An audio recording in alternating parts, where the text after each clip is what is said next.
Well, good morning, good morning, good morning, good morning, good morning, and good morning, everybody.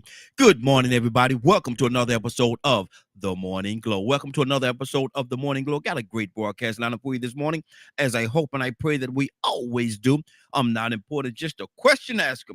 My name is Raheem Ajmi out of Atlanta, Georgia, and I want to take this opportunity early this morning. I want to take this opportunity and welcome each and every one of you in and invite you. I want to invite you to come on out to Spiritual Surrender this Saturday. I got to sneeze. This Saturday, right here in Snellville, Georgia. Give you more information as we move forward. I got to sneeze. Woo! That's a good sneeze there. If you're happy and you know it, say I am. See, Cassandra didn't even help me out. Cassandra didn't even help me out. Good, good morning, young lady. How you doing this morning? Good morning. I didn't realize you were talking to me. Yeah, look here. We got to do this thing again. We're gonna do it again because we're good at this. We good, and I'm good at singing, and you good at singing along. So if you're happy and you know it, say I am. I am not. What? What? Wait a minute. Let's try it again. Let's try another version. If you're happy and you know it, clap your hands. Now what's going on this morning? Okay. I'm just, Wait a minute. Now what's going on this I'm, morning? I'm, I'm responding to you. I was, you say clap your hands if you're happy. I didn't clap my hands. You say, I am. whatever. Mm. So Cassandra, are you happy this morning? This is a beautiful day. Is this the this is a how, I have the joy. come I on. have the joy of the Lord, which is my strength. Mm, Happy is built on conditions a lot of times. mm. I just have the joy of the Lord. See, it's a difference. That's why I answered it like that. Oh, okay. You know, See? sometimes, you know what I'm Yeah, saying? yeah. Uh-huh. Happy is sometimes predicated upon people, having things, having somebody, bills all paid. Mm-hmm. But Mm-hmm. joy is there no matter what's going Yeah. on. Mm-hmm. So there's a difference. So that's why I responded like that. I'm sorry. No, no, no, no. That's good because actually that's the first question I was gonna ask this morning. And you jump. See, you came in. See, you didn't go through the small pool. A lot of times people get in the water, they step a little feet in it, they step a little toe in the water, test the water, see how cold it is.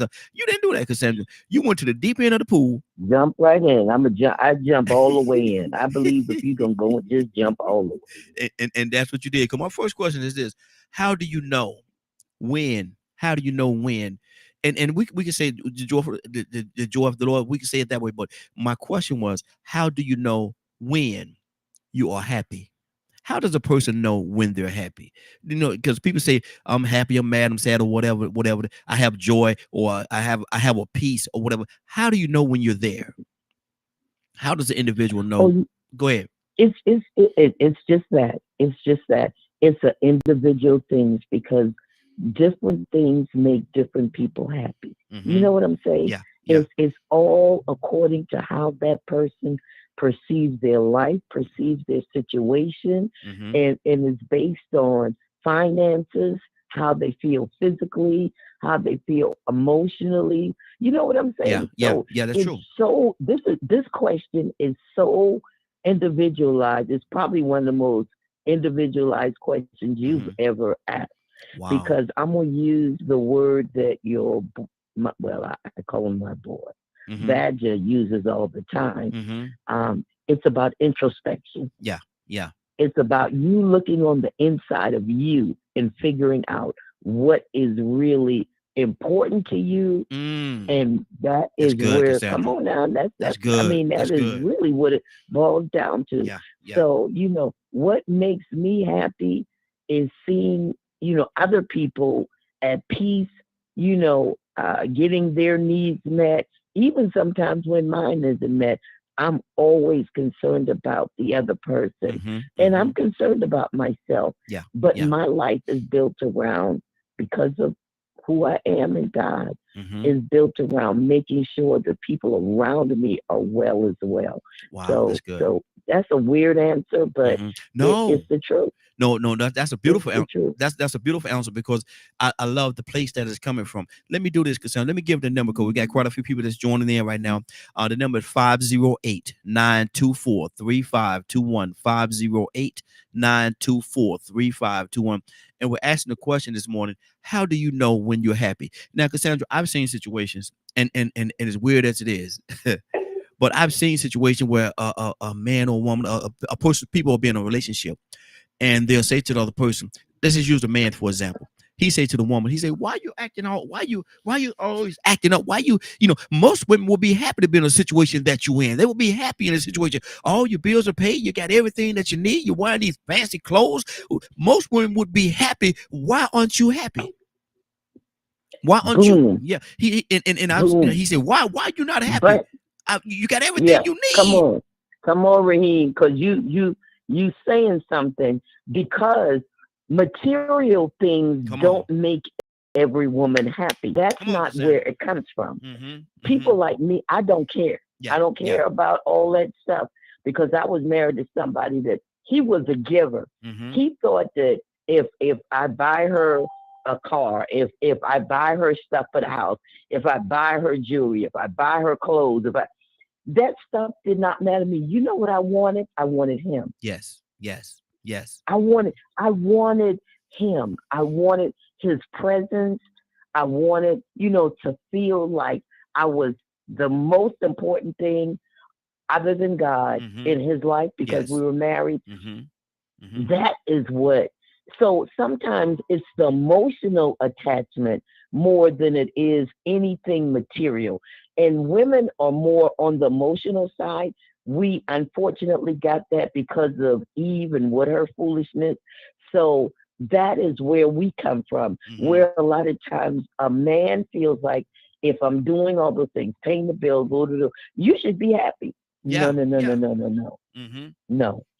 But see, and that's the thing though. See, a lot of people don't recognize or realize that because they'll say to you, yeah, I'm out here working my fingers to the bone, making sure you have everything. You're driving. You look at the beautiful car you driving. Look at them clothes. Look at this house we're living in. What is wrong with you? Why you act like you ain't happy half the time? Look, most women will be happy to be in your situation. You better get it together because I'm gonna replace you. Cassandra, that's an ill person. Speaking like that. Yeah, That's an ill person. yeah, That's yeah, a sick yeah. individual. First of all, that's a sick individual to even think something like that. And then to put a person in a situation where they like a pair of shoes, I'm just gonna replace you. Man, Yeah, I seen people say some but harsh it's things to people like people. that. Yeah, yeah, Unfortunately, Raheem, it's people that think like that, and it's people that act like that. yeah, So yeah. this is nothing. I'm not shocked by the things that you're saying because there are actually people that feel that way. And guess what? You have a lot of women that fake and men Yeah, that yeah. fake the funk in their Mm-hmm. relationship Mm-hmm. even though they're not happy, Yeah. they pretend for whatever reason. So I'm gonna leave that right there. Because of the material things, they get so caught up in Yes, and yes, they fall in love not with the person but with the material things. And see, and that's why we say a lot of time people fall in love with and see, listen, we ready to go somewhere, Cassandra. We got two songs, he ready to jump right in with this as well. But a lot of time people fall in love with what's in God's hands and not God. absolutely. Mm, Because we as Christians, a lot of times we play that. Boy, when you get saved, everything is gonna be perfect, yeah. and you gonna have and Wow. it's a lie, man. Yeah. I don't even play like that. I don't. Mm-hmm. No, Yeah. no, no, no. Mm-hmm. Yes, you will be in the presence of God if you're seeking after Him. You'll feel fulfilled. But Raheem, everything does not go from darkness to total, Mm-hmm. utopia Yeah. the Yeah. minute you get saved. Yeah. Yeah. Even your trust in God, come on Mm-hmm. now, Mm-hmm. Say even it. your trust in God has to grow. Mm-hmm. That's right. That's right. We grow. That's why we grow in God, And you see, know? So I'm just saying, Cassandra, I'm loving you on the road this morning, and I'm loving where you are. So please stay right there. Um, and that's why a lot of times Cassandra just said, "I'm a babe in Christ." That's why people use that verbiage. I'm a babe in yep, Christ. I'm a babe right now. yep, They could be 60, 70, 80 years old, but I'm a babe in Christ.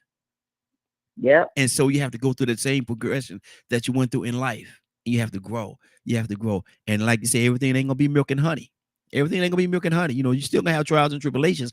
And so if anybody tell anybody, just turn it over to the Lord. Yes, that's the perfect solution. Turn it over to the Lord, but know and understand though that it's not gonna be a little light switch that's gonna come on and all your problems. You ain't gonna never have another problem in your life.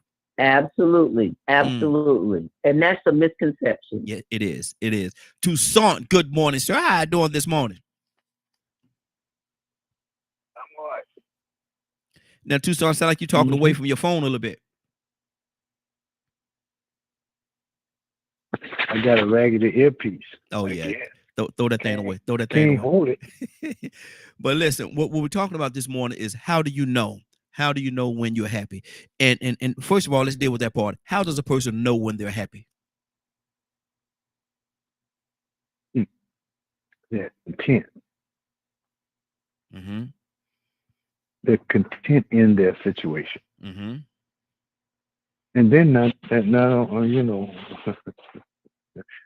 they put everything into where they are. Mm-hmm. Whole heart, mind, and soul. Because they like that place. Mm-hmm. They loving it. They make it the total investment. They're willing to give everything they have to keep where they are. Mm-hmm. Because they're happy in it. That's just me. Mm-hmm. What is that? Now we was talking about one person and Cassandra hitting home runs, what is man. that background? I don't know. I thought it was you over there working. I thought it was you. Oh no, I don't work for a living. I come to work. I don't know what that is, man. Maybe Cassandra over there trying to burn something this morning. What you say? You know, Cassandra can cook. Yeah. That was me. I'm sorry. I am in the kitchen. Yes. Okay. You know, Cassandra, to all of the elderly young gentlemen, Cassandra can cook. Yeah. Eligible. Mm-hmm. Got to have some sense, and you know, I'm just saying. Look, Toussaint. Yeah. Y'all act like I'm desperate or something. Like, I didn't yeah. say that. Nobody said that. Nobody said that. No. Because one thing we do know, Cassandra, you ain't desperate. No. You know that. Oh Lord. Now that was a gut punch. That was a gut punch right there. Now that was one of them gut punches. But Toussaint, we talking about a person's happiness. We're talking about a person's happiness and what happens when and we use a scenario. You're talking about a man. He talking about his woman. He talking to his woman, and he say, "Listen here, girl. Let me tell you something. I don't know what's wrong with you.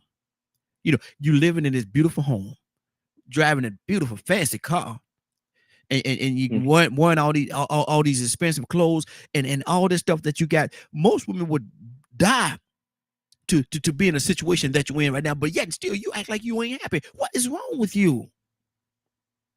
First, is he a caveman? Go ahead.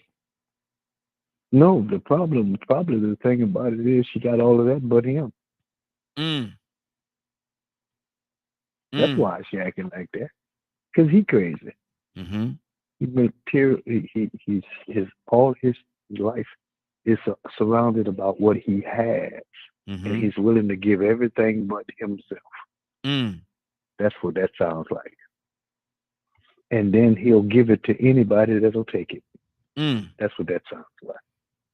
So and it's in his voice. Mm-hmm. Yeah. Wow. That's just me, Raheem. That's good. That's good. You know why I can say that? Mm-hmm. You want me to tell you why I can say that? Tell me why. Before. Probably act like that before. Yeah, man. Come on now, Toussaint. Come on now. You know, just like when y'all talked about, we don't want what's in God's heart. We want what's in his hand. Yes, sir. He can make you happy. But see, life comes and goes, and it has some gives and takes.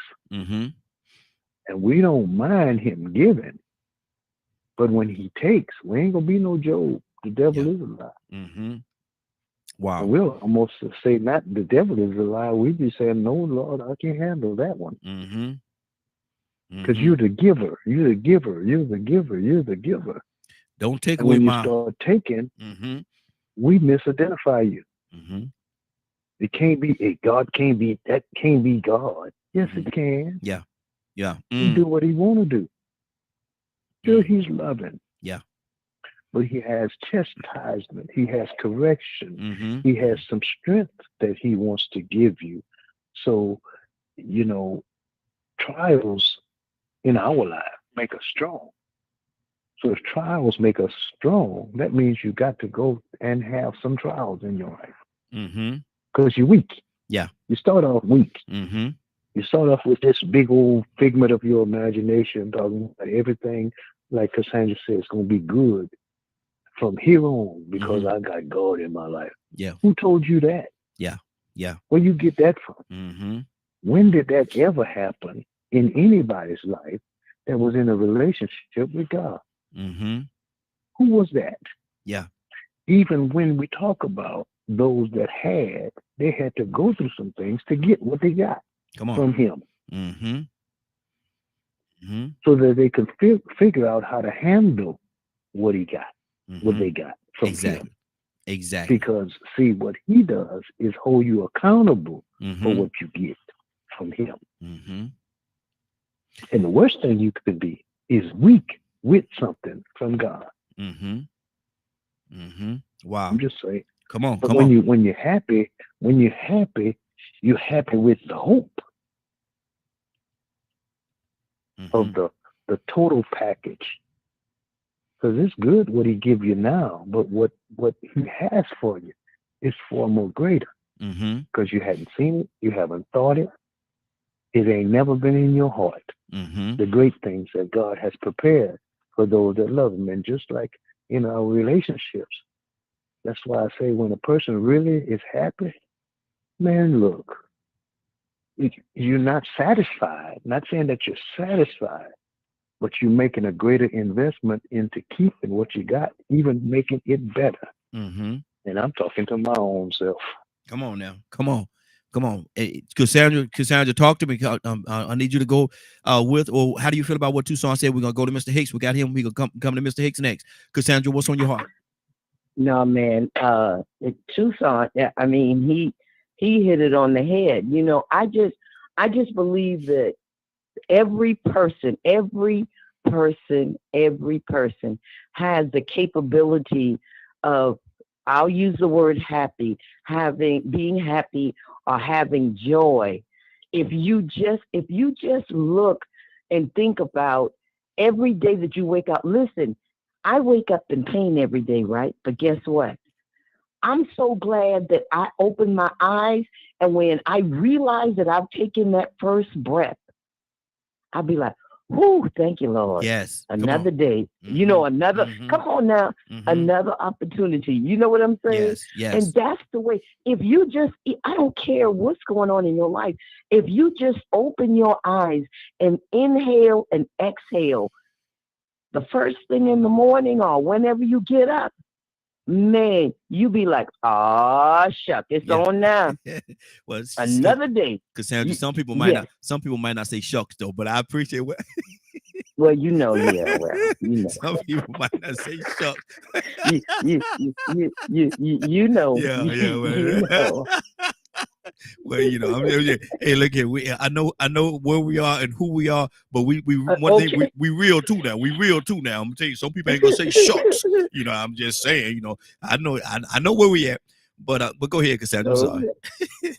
Yeah, no. That's it.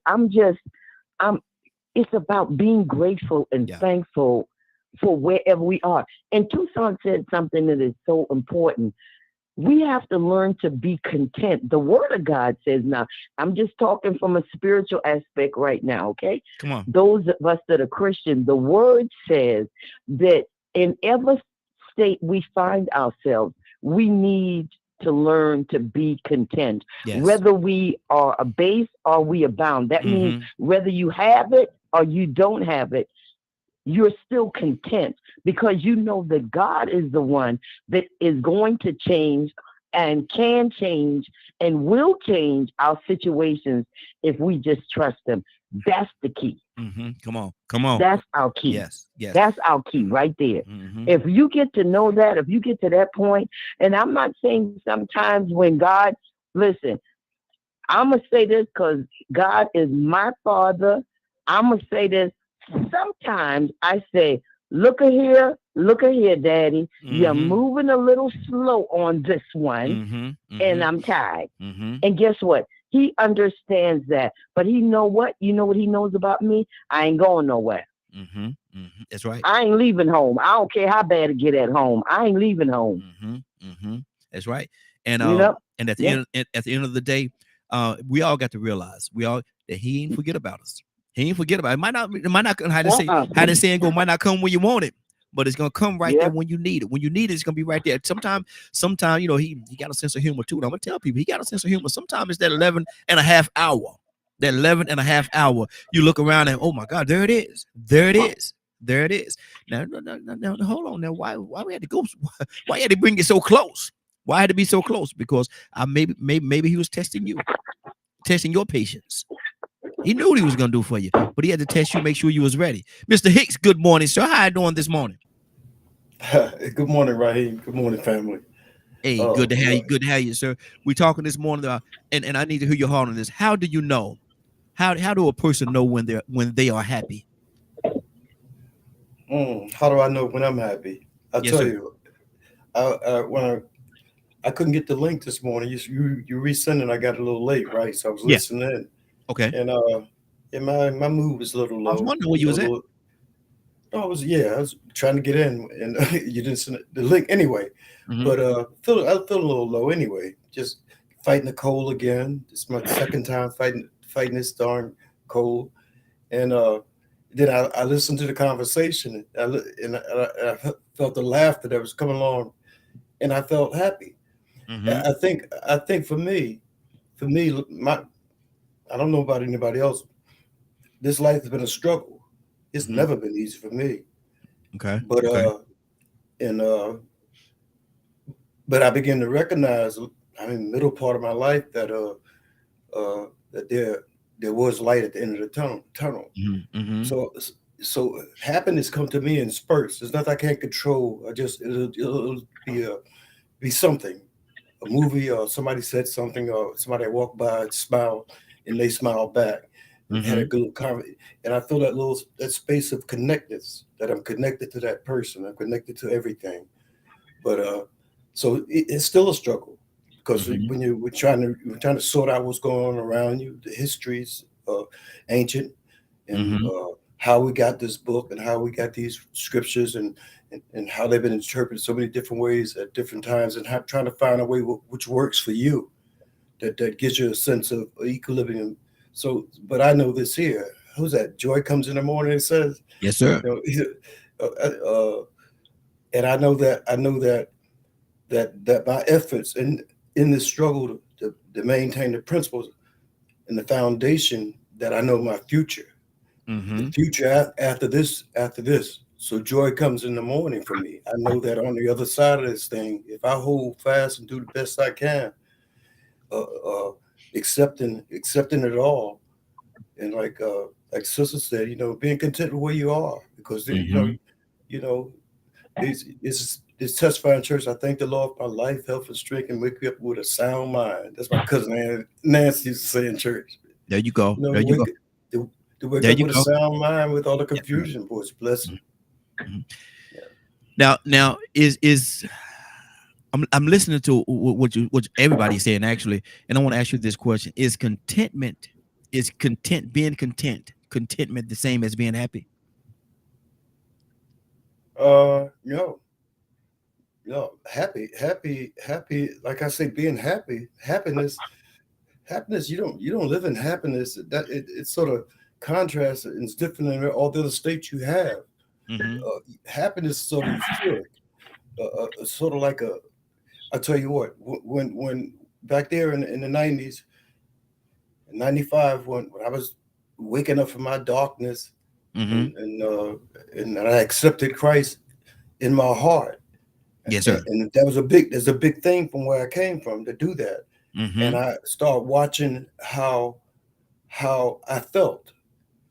Matter of fact, for a long period of time, my family was intact, and they looked like I was crazy. They was calling right and saying, I don't know what's going on with this guy. Something's wrong with him. The change was so radical because I had this feeling, this deliverance from this hatred I had in my heart, this murderous spirit that was on me, that was concocted out of my war experience and prison experience that made me such a hard person. My heart was so hard that when it came alive, the feeling was like, what even happiness? It's almost a bliss. It was bliss because happiness coming in fleets and go, but this bliss was constant. And I really actually thought I was going to live that way forever, right? It was to give me a taste of what's in store for me. Exactly. This is what's in store. Okay. Let me ask you a question, Mr. Hicks, and this may be a very unfair question. And you, honestly speaking, you don't even have to answer the question if you don't want to. But what was more trying to you? Because I've never been in either one of the situations, but being in war or being in prison.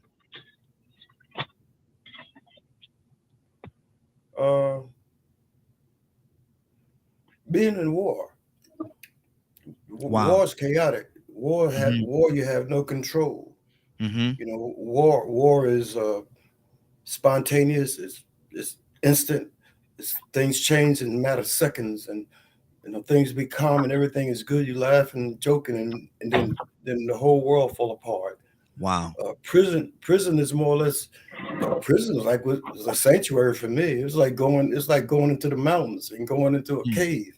I had a chance to be alone with myself for the first time, and so it was sort of control and plus war had already toughed me up for prison. Prison was soft now. Okay. Toussaint, talk to me, brother. What's on your heart, man? How does a person know that they're happy? And same question: is being content in your situation? Is that the same with being happy? I think it's totally different. Can you hear me? Yes, I hear you. I think it's totally different from happy. Happy is based on what's, like, I hate to quote Reverend Kirk Frank, but I'm going to do it. He says it has something to do with what's going on at that particular time. Yeah. Happy. I'm happy. Okay. But contentment means I'm good. No make no difference what's going on. I'm good. Because you can always remain optimistic.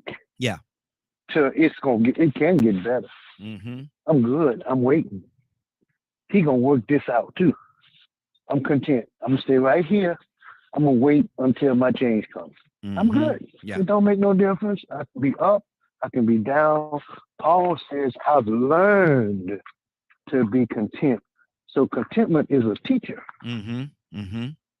Because Paul had it going on at some time. And then life got ripped right from under him. Because especially when he first met Christ, I'm going to just say that. Come on. Because how you going to think you're doing the right thing and find out you're doing the total opposite? And it's that man come in and disrupt your life, but God does himself. Get you on your road of high-mindedness and knock you slap down. Wow. Stop you right in your tracks and change your whole perspective on life. That's what happened to Paul. He thought he was good. I mean, at some point he said, let me talk foolish. He says, y'all talk about how good y'all got going on and how much tongue y'all speak and how many times y'all this and that and this and that and the other. And y'all don't think too much of me. But let me say something kind of foolish now. I'm the chief of Pharisees. I'm the cream of the crop. Let's read it. Go check it out. I don't know where it's at. I'm not going to try to find it for you. Lord but Jesus. It's in there. Okay. I ain't going to try to find it for you. I bet you have. No, but he starts bragging on, not necessarily bragging, but he starts letting them know what really went on, what type of person Paul he really was when he was Saul. Mm-hmm. I'm talking about he sat down under the greatest teacher there was. Mm-hmm. Mm-hmm. If you really want to boast, come on. If you want to do that, Paul says, let me tell you that. Let me tell you where I really am, who I really am. He said, but I would count that all dung, crap. That's a bunch of crap. Mm-hmm. To be this prisoner that I am. Yeah. So I've been up, I've been down. I know how to be in want, and I knew how to have plenty. Mm-hmm. But in all things, I've learned to be content. So what he's saying is just me. He says, I'm good.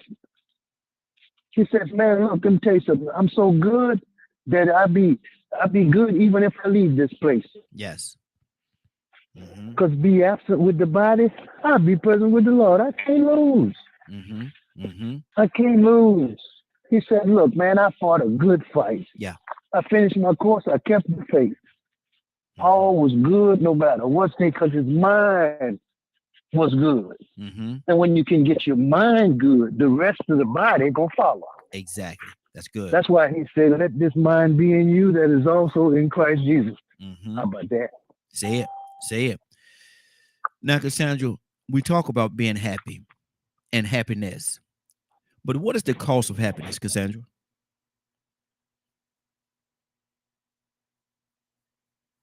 What now? What is the cost of happiness? If we had to put a cost, if you had to put a cost on it, what is the cost of happiness? Boy, that's a good one.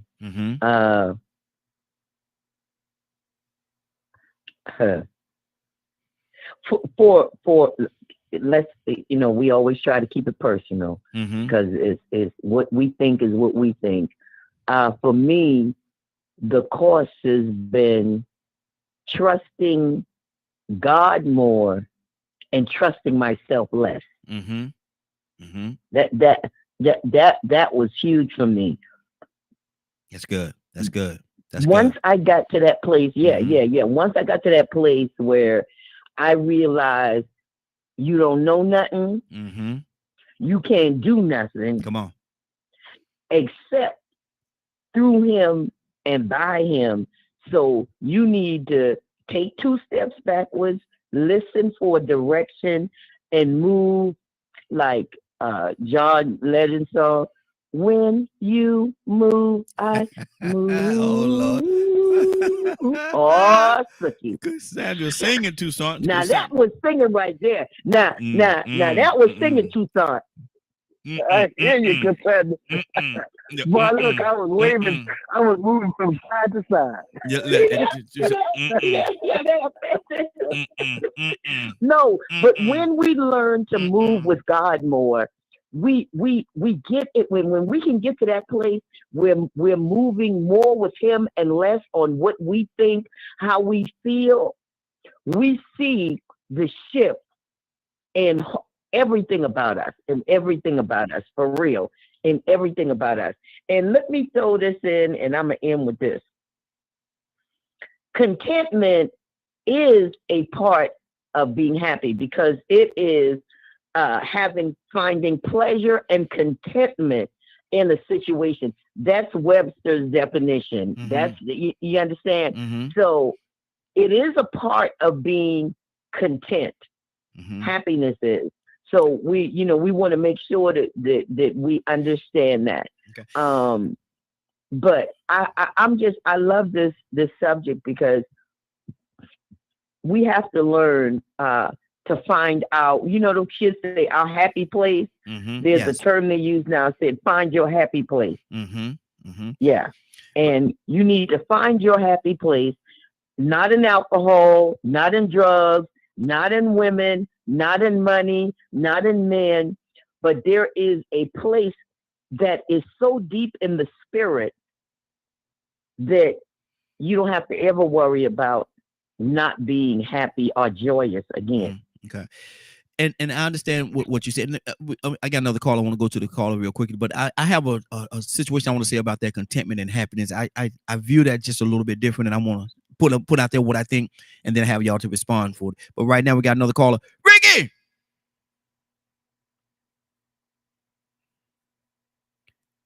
Minister Neil, you there? I'm coming, man. I had to get my mute button. I'm sorry, bro. Oh, okay. Good morning, sir. How you doing this morning? Good morning, everyone. I know it's been a long time. I want to wish everybody a happy holiday season during this time, and I hope that everybody's doing well. Yes, sir. Yes, sir. Yes, sir.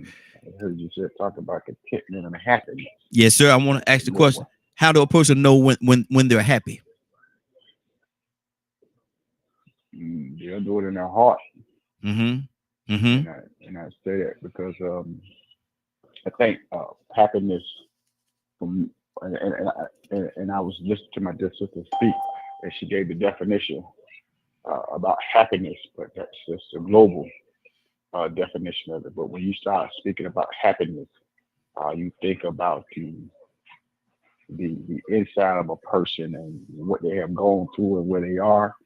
And you can also look at it from a perspective of happiness being, I hear y'all say a feeling, but you know, money makes people happy, but they're not content.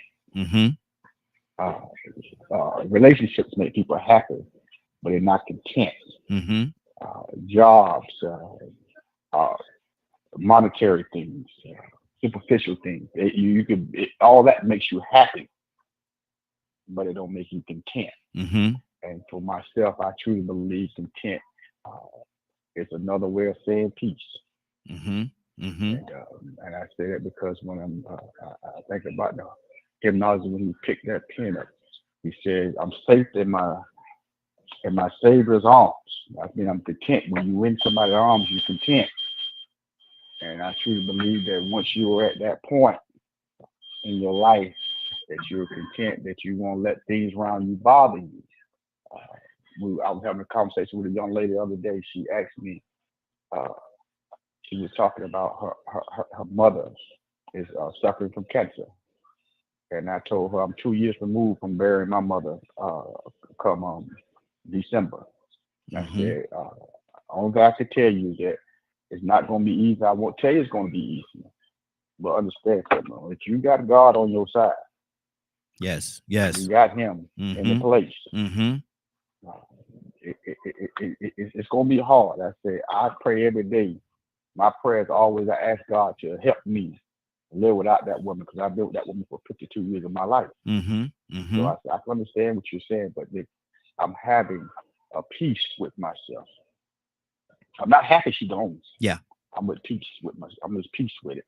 So I get what everybody's saying, and it's all about your definition and your perception of what you, how you grade and how you look at those words. But for me and how I move and navigate, that's just me. I don't say anybody on here is wrong, because I think everybody have gave some dynamite and some wonderful definitions of what that word means to them. But as me and how I move, I just think that now I look at contentment as being a peace. When I lay my head down on my pillow at night, contentment is there, so I can lay down and know that I'm going to wake up tomorrow morning. If I don't, I know that I've done everything he asked me to do. That's good. That's good. 508-924-3521, 508-924-3521. And see, and that's pretty much where I was gonna go with it as well. You know, we was thinking together on that. People sometimes are like chameleons. They adapt to their surroundings. Not necessarily meaning that they're happy, but they adapt to their surroundings, and they fit into where they are. Not necessarily that they're happy. Not necessarily they're happy with it, but they have to exist. And to exist don't necessarily mean that you're happy in your existence. Cassandra, I believe you had something on your heart as well. Talk to me. And we got another caller. Actually, got a couple of calls. We're gonna go to them as well. So callers, please be patient. We're coming to you too. Cassandra, what's on your heart? Cassandra? Wake up and go to sleep. Wake up and go to sleep. Toussaint, talk to me, brother. No, I tell you what,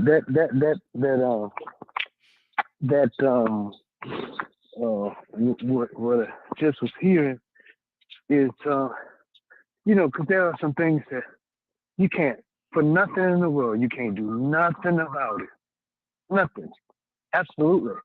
Nothing. You can't change it even if you had the power to do it. Because you know that you don't have that much power.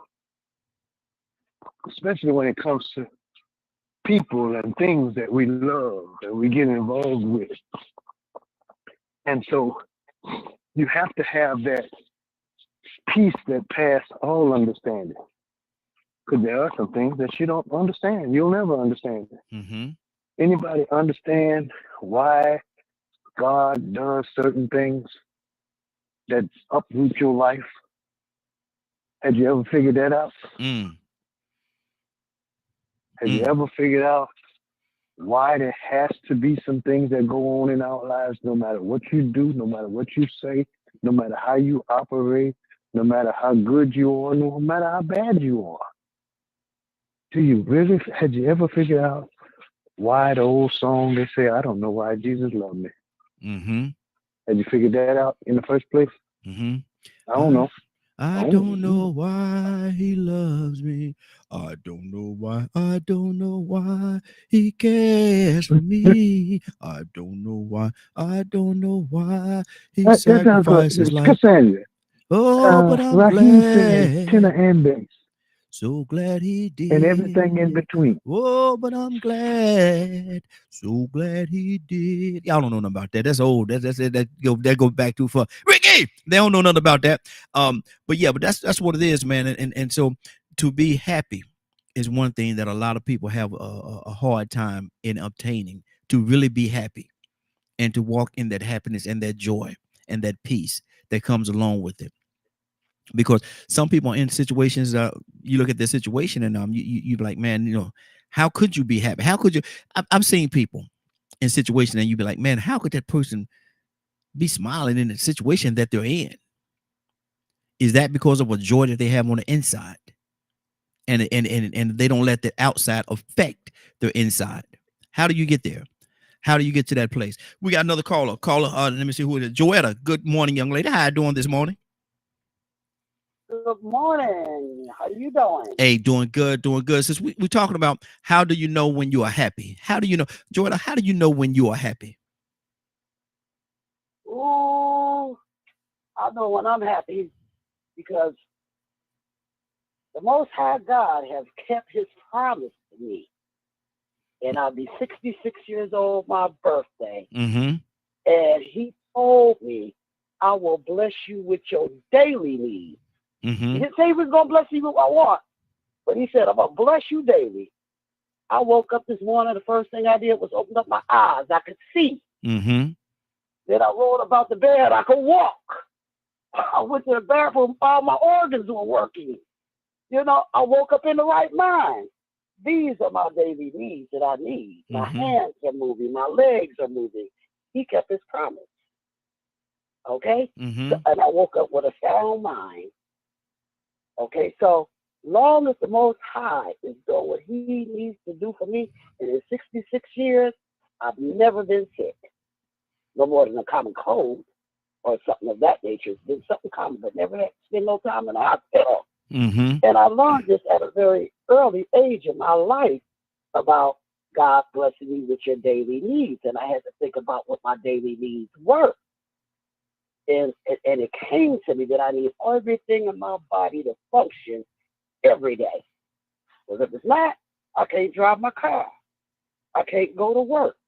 I can't do nothing if I don't have my daily needs. And that's what I thank him for the most. And I'm happy every day when I wake up with what that he kept his promise to me every day. And that's what I'm thankful for now. I'm not a materialistic person. Mm-hmm. Okay. Okay? I'm not materialistic at all. And I've always held a good job. But the Most High even put on my heart, I don't need a brand new car, even though I could have bought one several times. But give me a new used car. Give me that $200 car note instead of that $500 car note.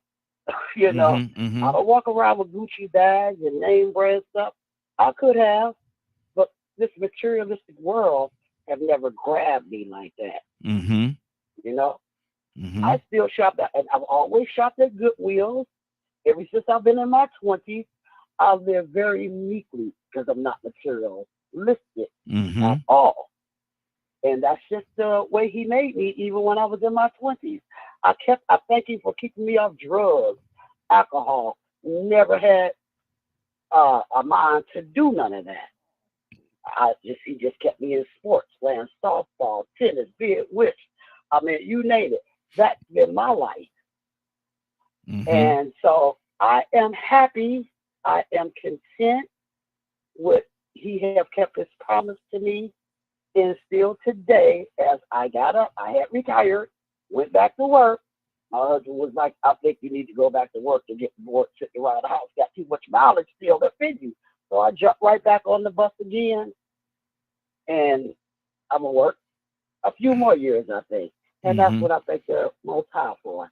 Good deal. Gives me the right mind. Just do the right thing, treat people right, help people when I can. And I hold everything with open hands so I can give and receive. Excuse me. And that's my life. Good deal. Good deal.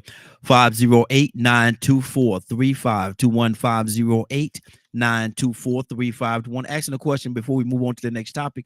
And that question is, how do you know when you are happy? Badger, good morning. So how you doing this morning? Good morning.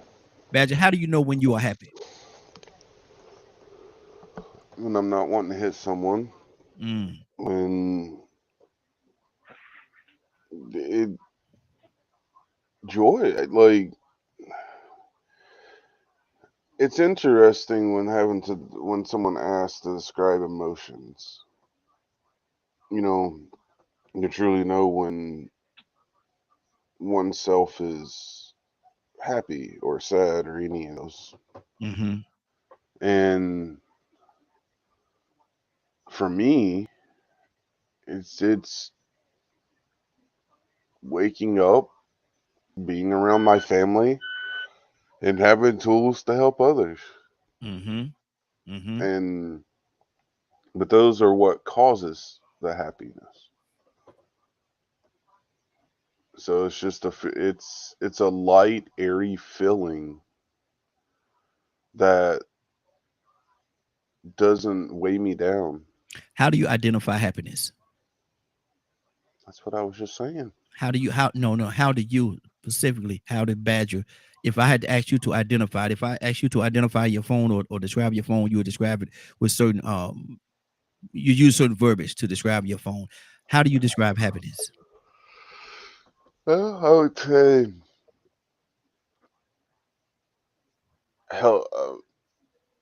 almost makes you smile. Almost, okay. If it doesn't make you smile, well, it's either almost or you are going to smile. Mo Barnes, Atlanta, Georgia, former journalist, Rolling Out Magazine. Go ahead, Badger. Okay, sorry, I threw it. Light, airy, just life. Like, I don't describing emotions is not easy for me.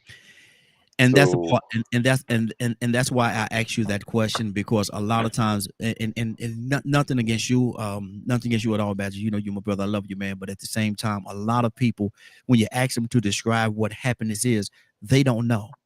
They don't know how to describe it. And so my thing is this right here. If you don't know how to describe it, if you don't know what it looks like, how do you know when you obtain it?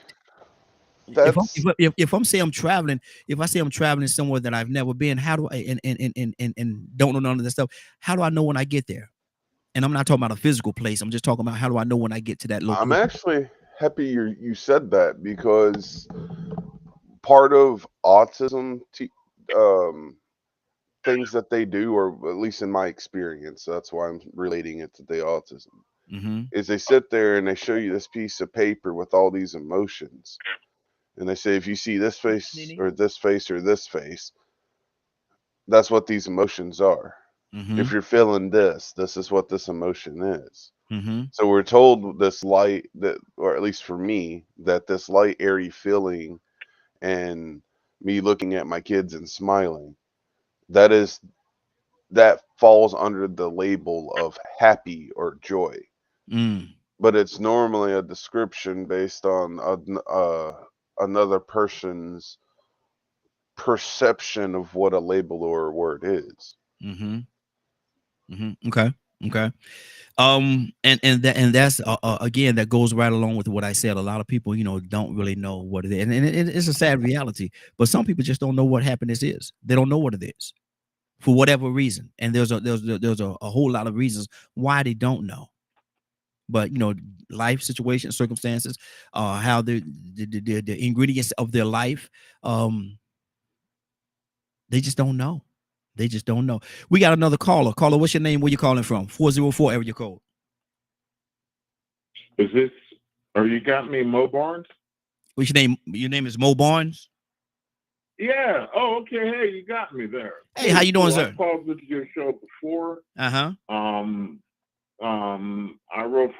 was a national journalist for 7 years, but I had to step back because my ex-wife had passed during the pandemic. Sorry to hear that, and I'm raising my two special needs boys as a Black father. But one of the, I'm sorry, say again? No. There was a sound effect on the phone. Go ahead, brother. I'm listening to you.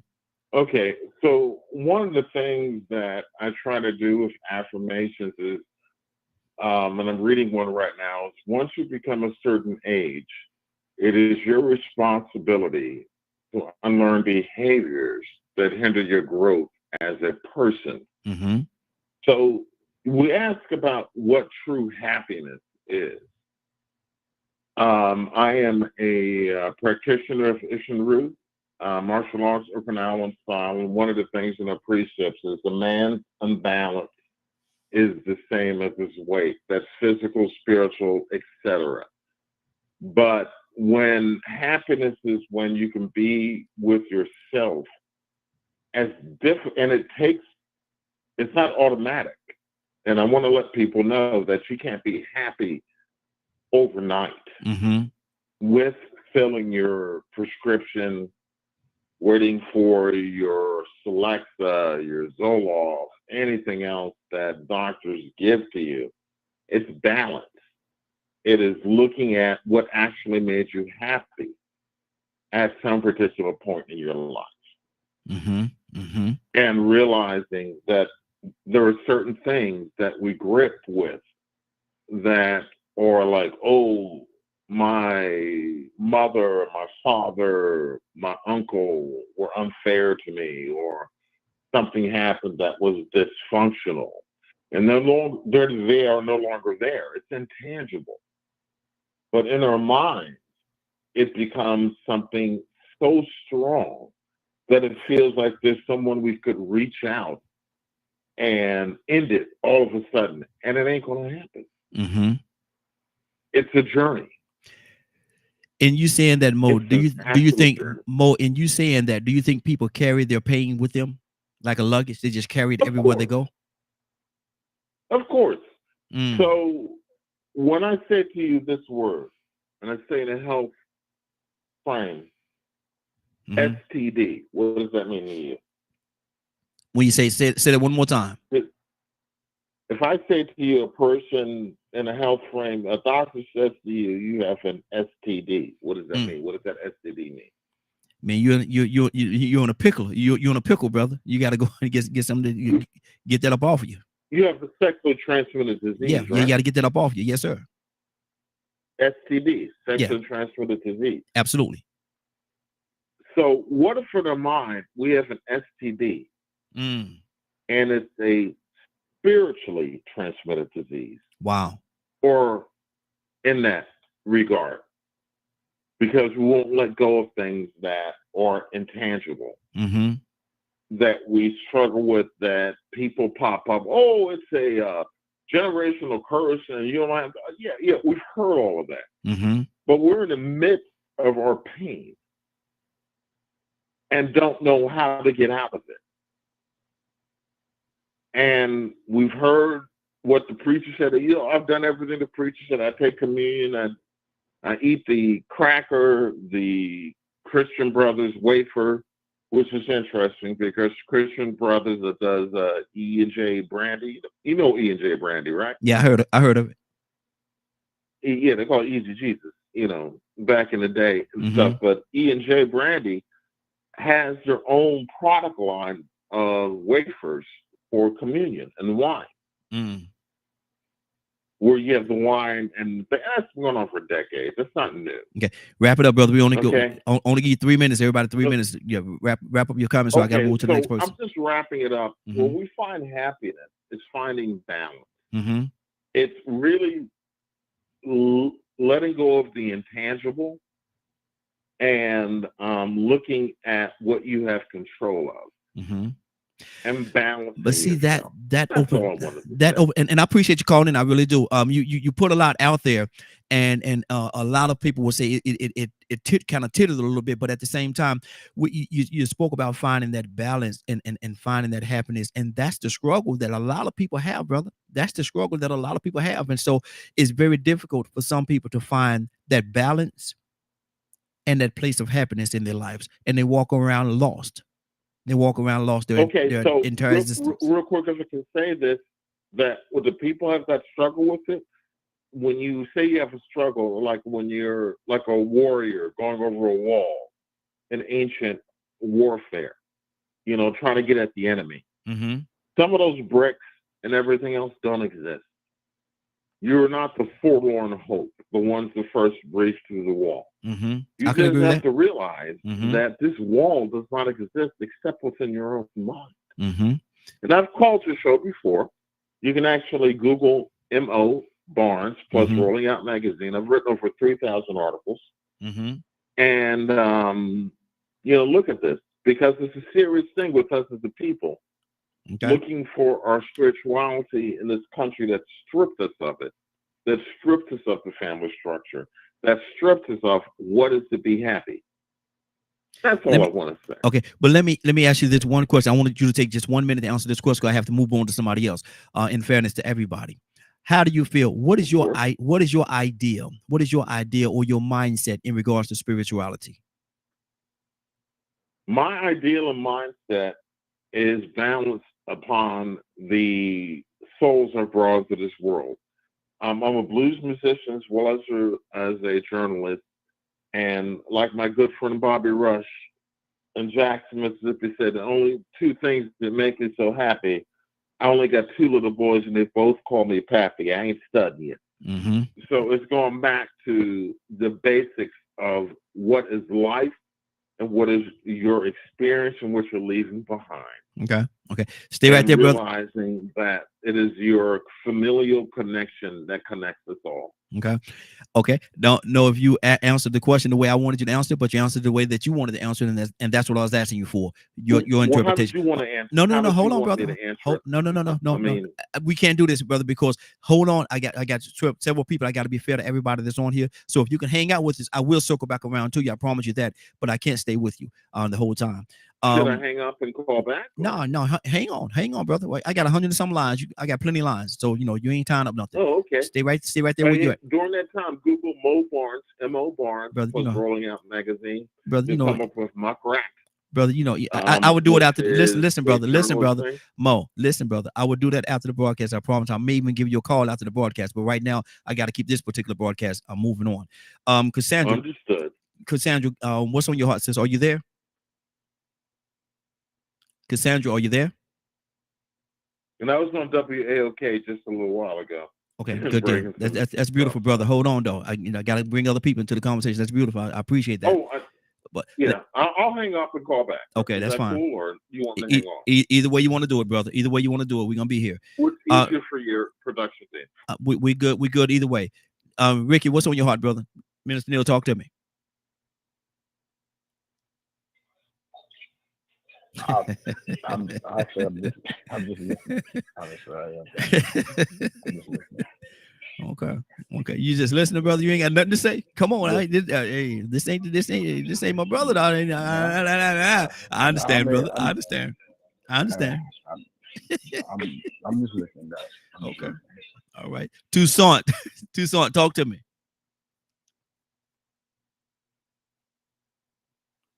I got this thing that I had to learn to do. Mm-hmm. I don't let nothing disrupt where I am because that's my good place. Mm-hmm. Nothing. Mm-hmm.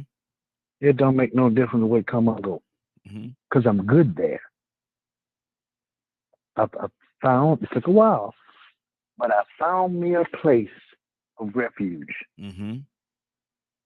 And that's where I want to be. Yeah. People can come, people can go, substance, situations, circumstances, heartache, pain, confusion, all of that can come my way and I'll still be good. Because that's my happy place. That's where that it's almost a secret place. And it's developed by me and God. That's it. So that's where you're it's happy. Kind of like, yeah, go ahead. I say that's where you're happy. Yeah. And I try to suggest to others in them that they have that place just as well as I do. And it's almost not easy to find, but it's simple. You know, it's kind of like a place of total silence. No manipulation, no influence, nothing. It's a total lit place where I stand in the need of nothing. Because I have everything there. And it's in Christ. I'm just me. Yeah, come on. And whatever you want to say that makes you lead you in a spiritual direction or in a place of righteousness, a place of just joy, peace, satisfaction, wherever that is, you're gonna have to look for it. Because in that you're gonna have to stop looking for everything else. Because it ain't in stuff. Because stuff come and go. It ain't in people. Because people with you today and they're not today and tomorrow. People will come in your life and mess everything that you got going on up. Especially when you depend on them to be a positive influence. And here they come. They totally negative. Yeah. I'd be like, you can't come where I'm at. Go on somewhere and sit down. Because you're disrupting what I got going on. Go on head on. Not a selfish place. It's not a selfish place because you can come too.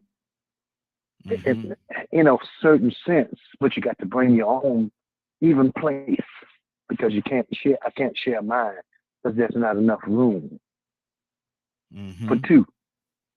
Now let me say this: my wife and my family can come. Sure can. Some of my kin folks, not all of them, because some of them got too much issues going on. Can't bring that drama. So since my time out, I just wanted to say that. Good deal. 508-924-3521. 508-924-3521. Cassandra, I'm trying to catch up with Cassandra. Are you back with us? Badger, talk to me. Talking about happy, right? Still happy. It's like I said, for me, it's this feeling of being light and airy, and when you smile, when you wake up, and your kid watching your kids play, seeing your kids do amazing things, your spouse or family members, and your face automatically makes a smile. It's that's the thing about any of the emotions. We're gonna label them based on what we've been told. So, or told / taught. So, I mean, it's also like having to learn, when you're smiling so hard that you start doing those happy tears or whatnot. Mm-hmm. That's a thing. So I guess it depends on the individuals. I know we could probably all agree on the basic definition of what happy is supposed to represent. Mm-hmm. But the way it would probably mean to different individuals on a deeper level is going to be based on the individuals. Mm-hmm. Good deal. Good deal. 508-924-3521. 508-924-3521. Asking the question, we're going to go to Captain Leonard. He's with us this morning. Gonna go to him, but we asking the question: how do you know when you are happy, or how does a person know when they are happy? Leonard, good morning, sir. How are you doing this morning? Good morning, Raheem and the Morning Glow family. Good deal. Leonard, how does one know when they are happy, or do everybody know what happiness is? Well, it depends on how you look at happiness. Happiness to me is a fleeting moment. Mm-hmm. Happiness is about a situation or a particular point that passes quickly. It's not something that you have all day, every day. It's not like that. Wow. Happy is what it is. If you feel happy, just be happy. Hold on. That's interesting. That's interesting, Leonard. Hold on for a second. That's interesting. You're saying that you can't live in a place of happiness? They have to be a fleeting moment? Wow. No. You don't live in happiness, just like the Holy Ghost ain't with you all the time. That's interesting. Go ahead. You not living right enough to be happy all the time. Mm-hmm. Who's to judge that, though, Leonard? Rather you're living. It ain't about nobody judging it. Mm-hmm. It's about you knowing. Mm-hmm. You judging you. Mm-hmm. It ain't about nobody else. I've never looked to anybody else for my happiness. Some people fool themselves into thinking they're intelligent. Some people fool themselves into thinking they're intelligent, and they try to live like they're intelligent, and they dumb as a bag of rocks. Well, then that's just a lie. Either you're intelligent or you're not. It's not about your perception. When it comes to a lot of things, people have to realize how you perceive things may not be how everyone perceives things. You got a person, if a person looks to you and say, you know what, you don't make me happy, let them go immediately. Immediately.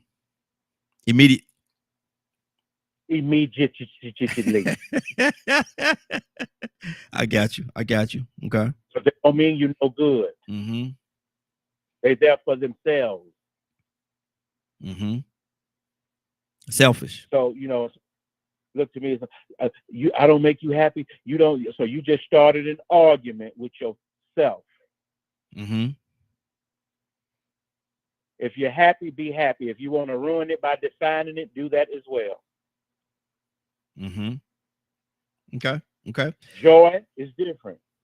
What's the difference between joy and happiness? Joy is longer lasting. Joy has a foundation. Mm-hmm. You can have joy in the midst of trouble. And that happiness is not like that. Happiness is just a fleeting feeling of satisfaction. Okay. 50 and I want to hear everybody's input. We got several people listening in right now. I want to hear all your input on this. 508-924-3521. 508-924-3521. Do it quickly because we're about to change topic and go to something else, talk about something else. This has been a good topic, but I think it's time for us to move to another one. Neil, are you there? Yeah, I'm here. Talk to me, brother. Do you think a person could live in a place of happiness? No, go ahead. What did you say now? Do you think a person? Good to hear you. Do you think a person could live in a place of happiness? When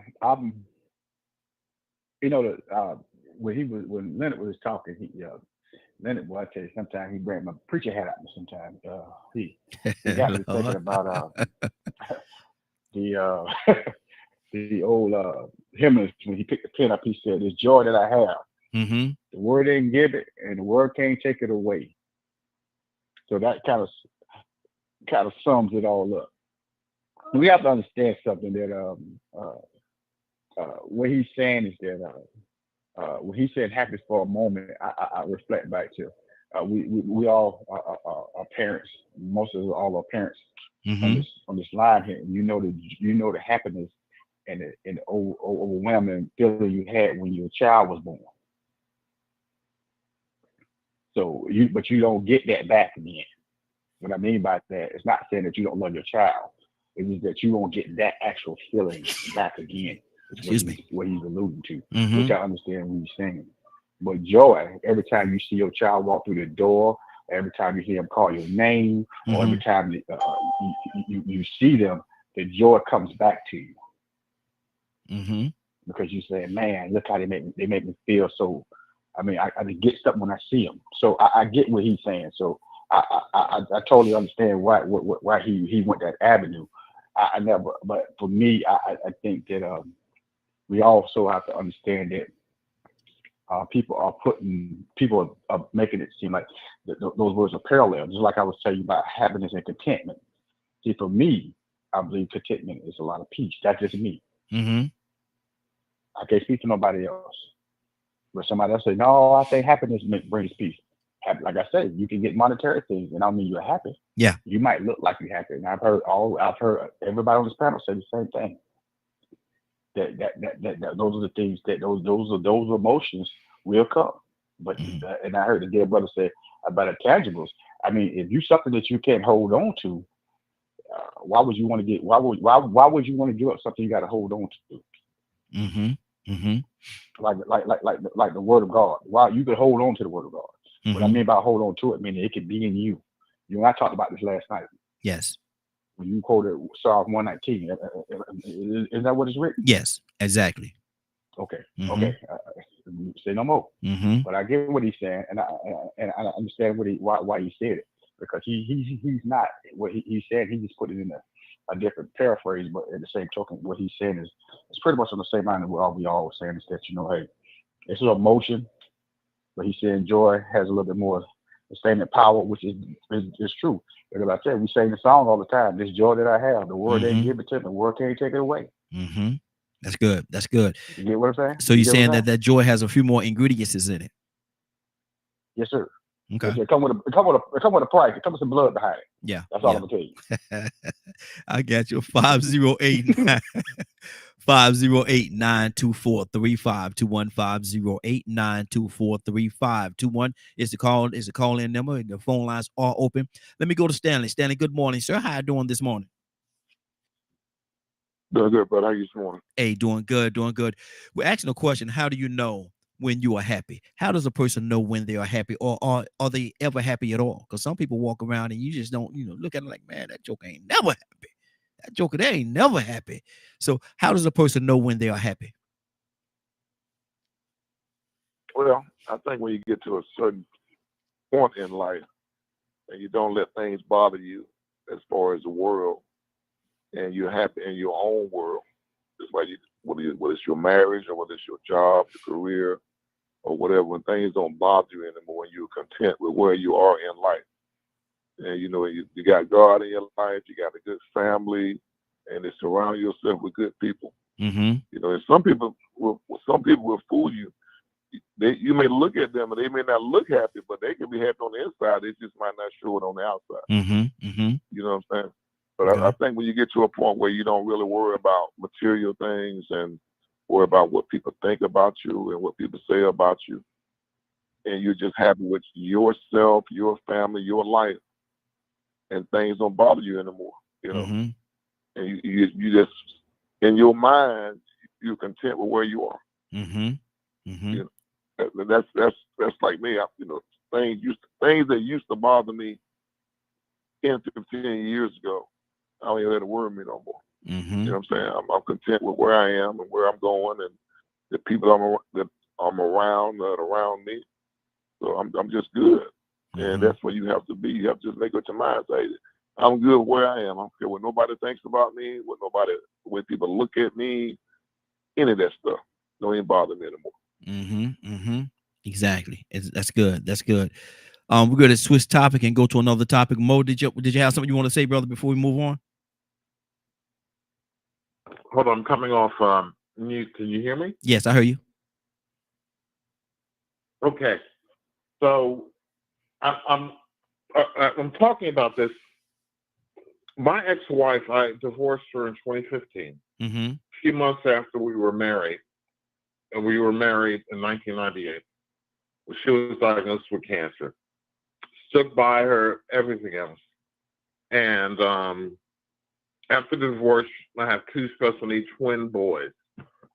And their mom died during the pandemic in 2021. I've been doing my damnedest as a black father, always been there. Mm-hmm. And they don't talk about the black dads who were there. One of my sons was incarcerated during the mental health breakdown when it all came back to them. I've worked for foreign governments. I've worked for the Israeli consulate, national journalists, and everything else. And all of this, we're talking about happiness. It's like, where was I going to find happiness in any of this? And the realization that I was happy came later. And that's what I wanted to say. Mm-hmm. Mm-hmm. That's a heck of a question, brother. You say, where would you find, where could you find the happiness in the midst of all that? Of all of that. And I didn't find it. I had to reflect and find it later. Okay. So am I correct in saying, and I'm just assuming you lead this part of the conversation because I don't know, I can't speak for you. You didn't have any joy, any happiness during that course of the time, and there's nothing that you could have done to find any happiness during that phase of your life. During that particular phase of my life, I actually had to write down things that I needed to do to accomplishment X, Y, Z. Yeah, I got you. I was engaged before the boy's mother died.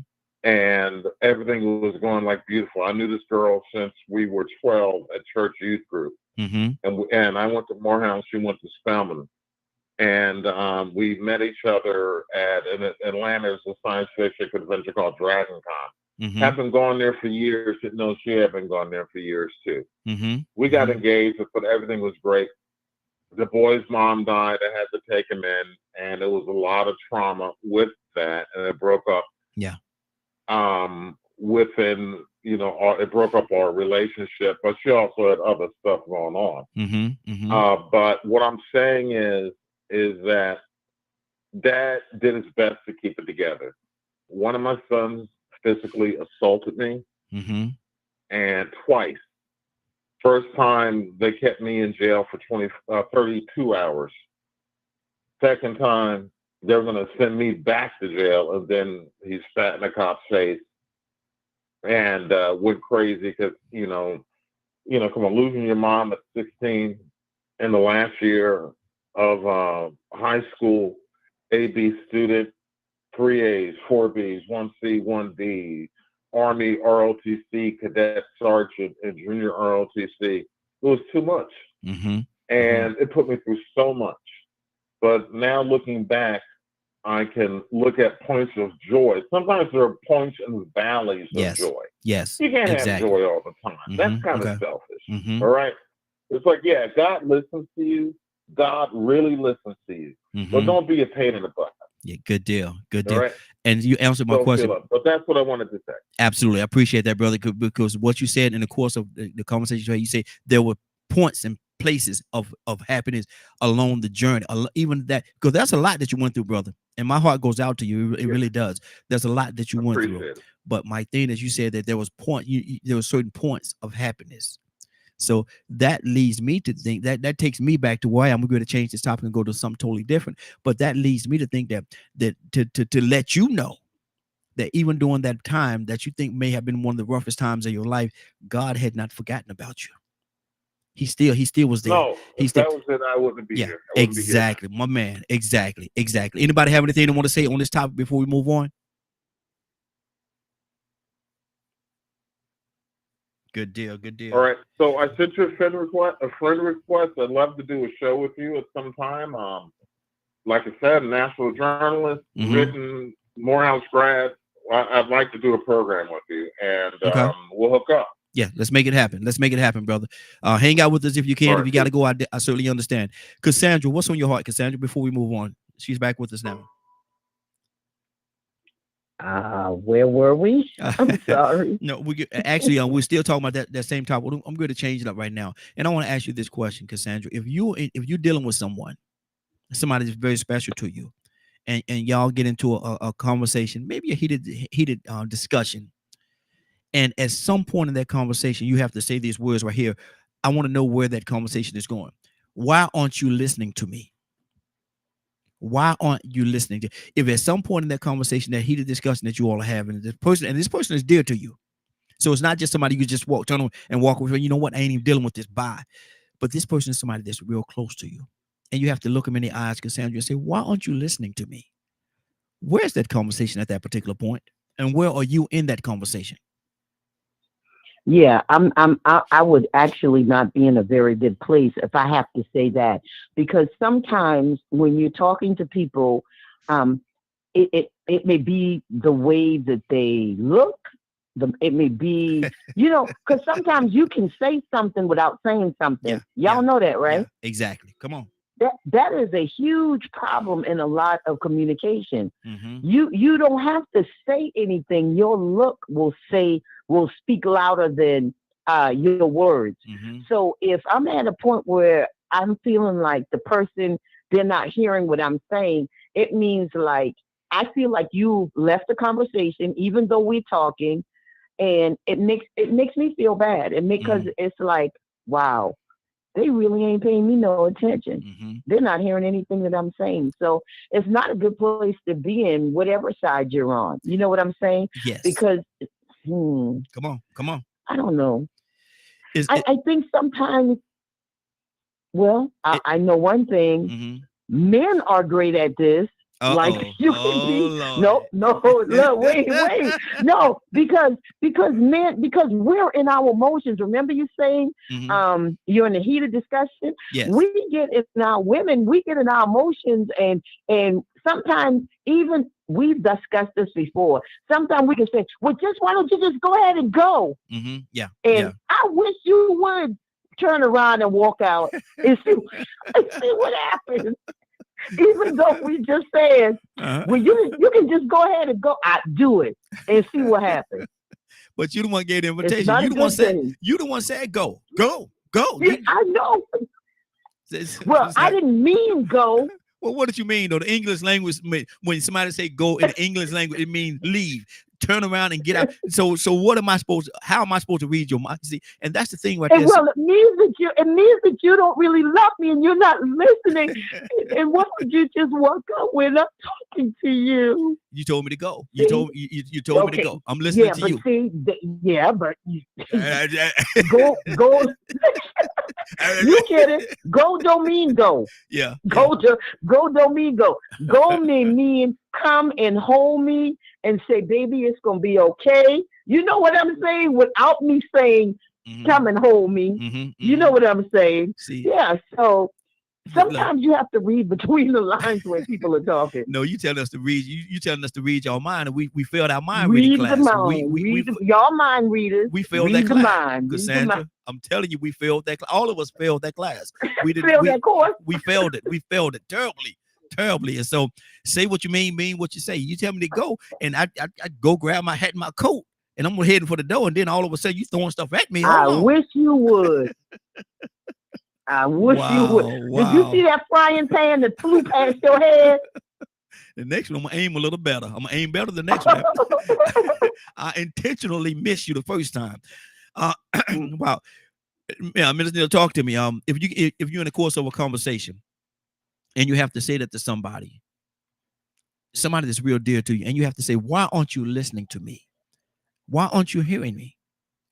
Where are you in that conversation at that particular time if you have to utter those words?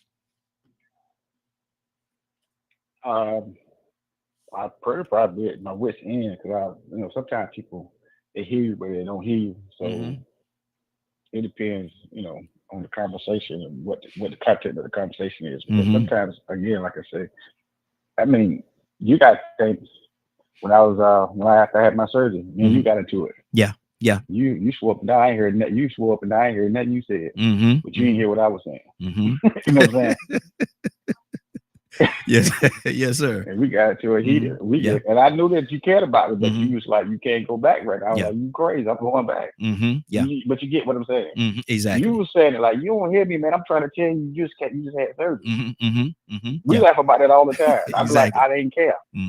Exactly. I gotta go back to work. You get what I'm saying? Yeah. So my mind, that's why I say sometimes people hear you, but they don't hear you. So it's not a point where they it's not really an argument. It's just you just see the word differently. Yeah, I'll put it that way. And see, and when you say it got heated, bro, it got heated, bro. It got heated. Yes, sir. Yes, sir. Yeah, you were real mad about that thing. You get your hand on the tape and everything. You was like, man, you just had surgery, man. What's wrong with you? Exactly. I'm like, bro, I'm going back to work. I don't care what you say, because I explained to you, I can't sit down. Yeah. That's none of my spirit. But now, as you see, and as time had going on, or less. Now you see, like, oh yeah, well, I understand where he was coming from, because that would have killed me. Yeah, mentally. exactly. Yeah, especially at that point, you're absolutely right. Let me go to Let me go to Tucson. Tucson, where are you if you're in a situation and tell them where we're about to go now, y'all put your seatbelt on. Tucson, and you look at that person, you say, why aren't you hearing me? Why aren't you listening to me? If you get to that point in the conversation and you feel that way, where are you? Past my limit. Yeah, because I'm watching this thing. Raheem, I used to talk soft. I'm probably still talk soft. Okay. But I noticed that nobody was listening because I wasn't talking loud enough. So I was actually having conversations with myself, thinking I was talking to people. Wow.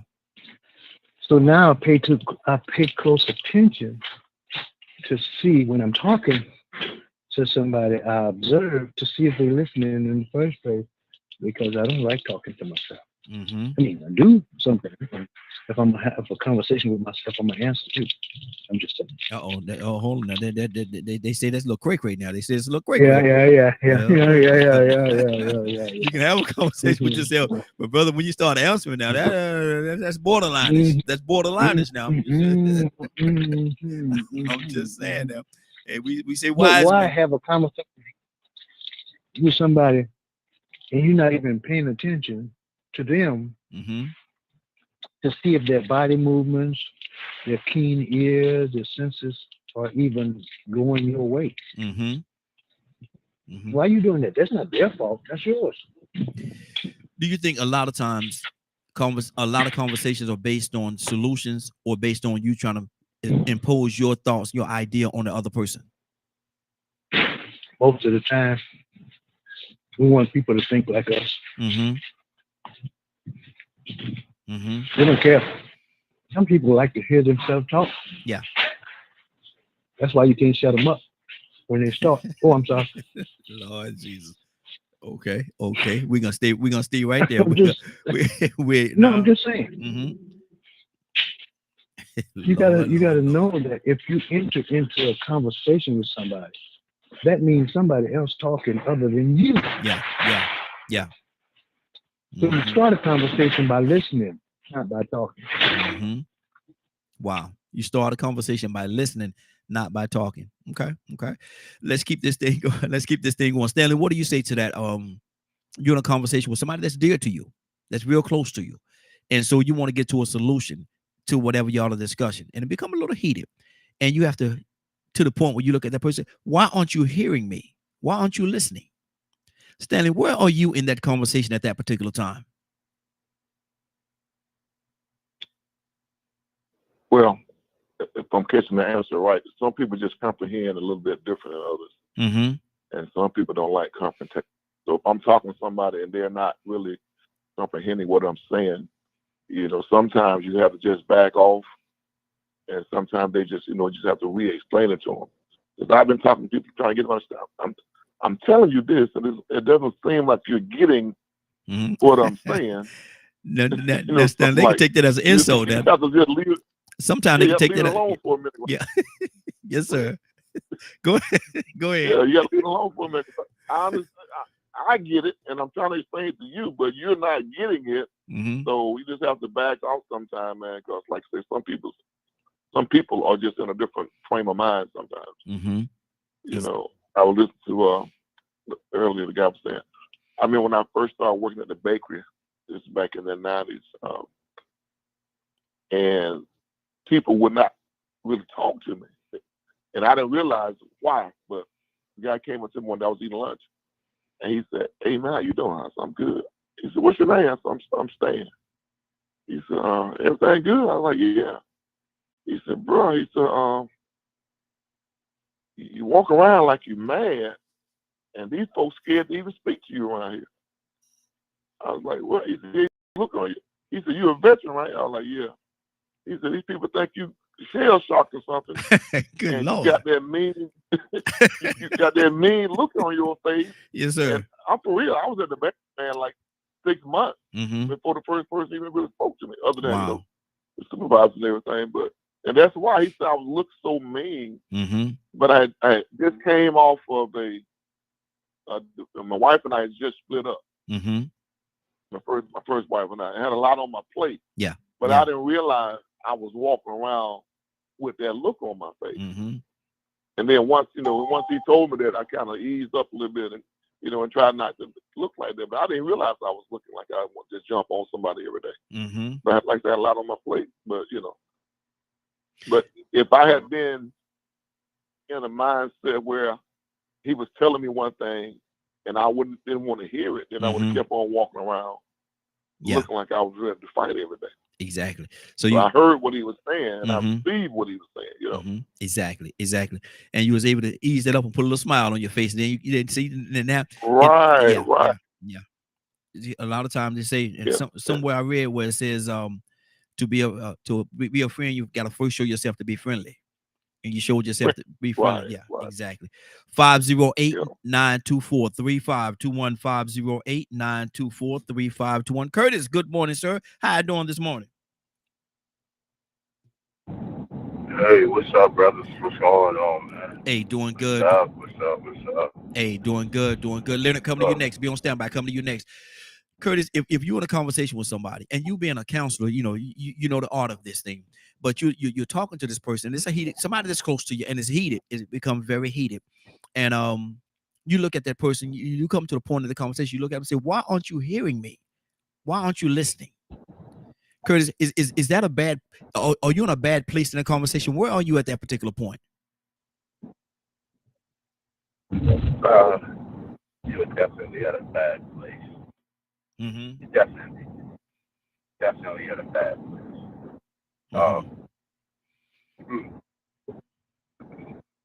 Doing what I do, man. Like, if somebody ain't listening to you, you can't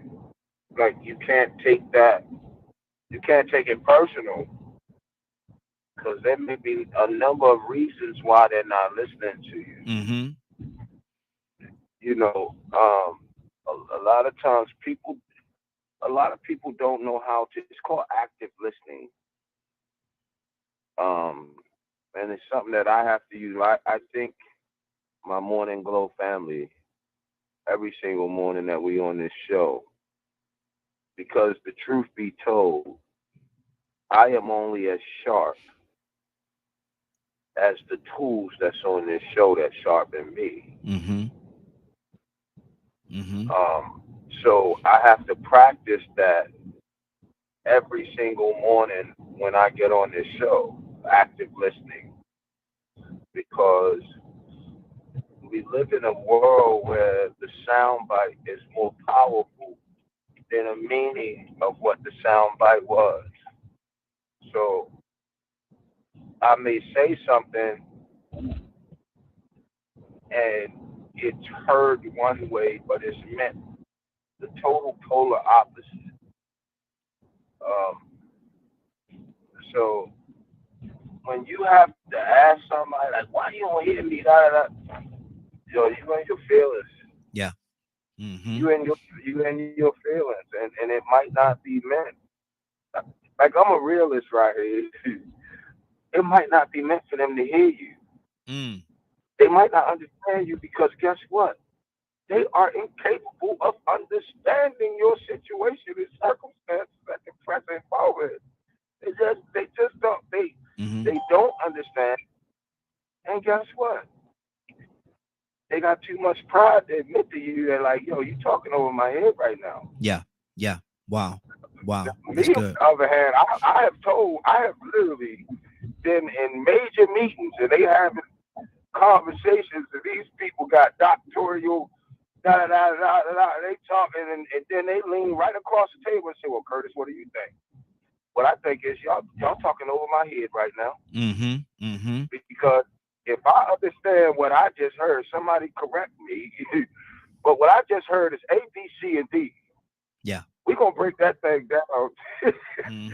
So I find humor in it, bro. I really do. But I find humor in everything. The things that I find humor in, people like crazy.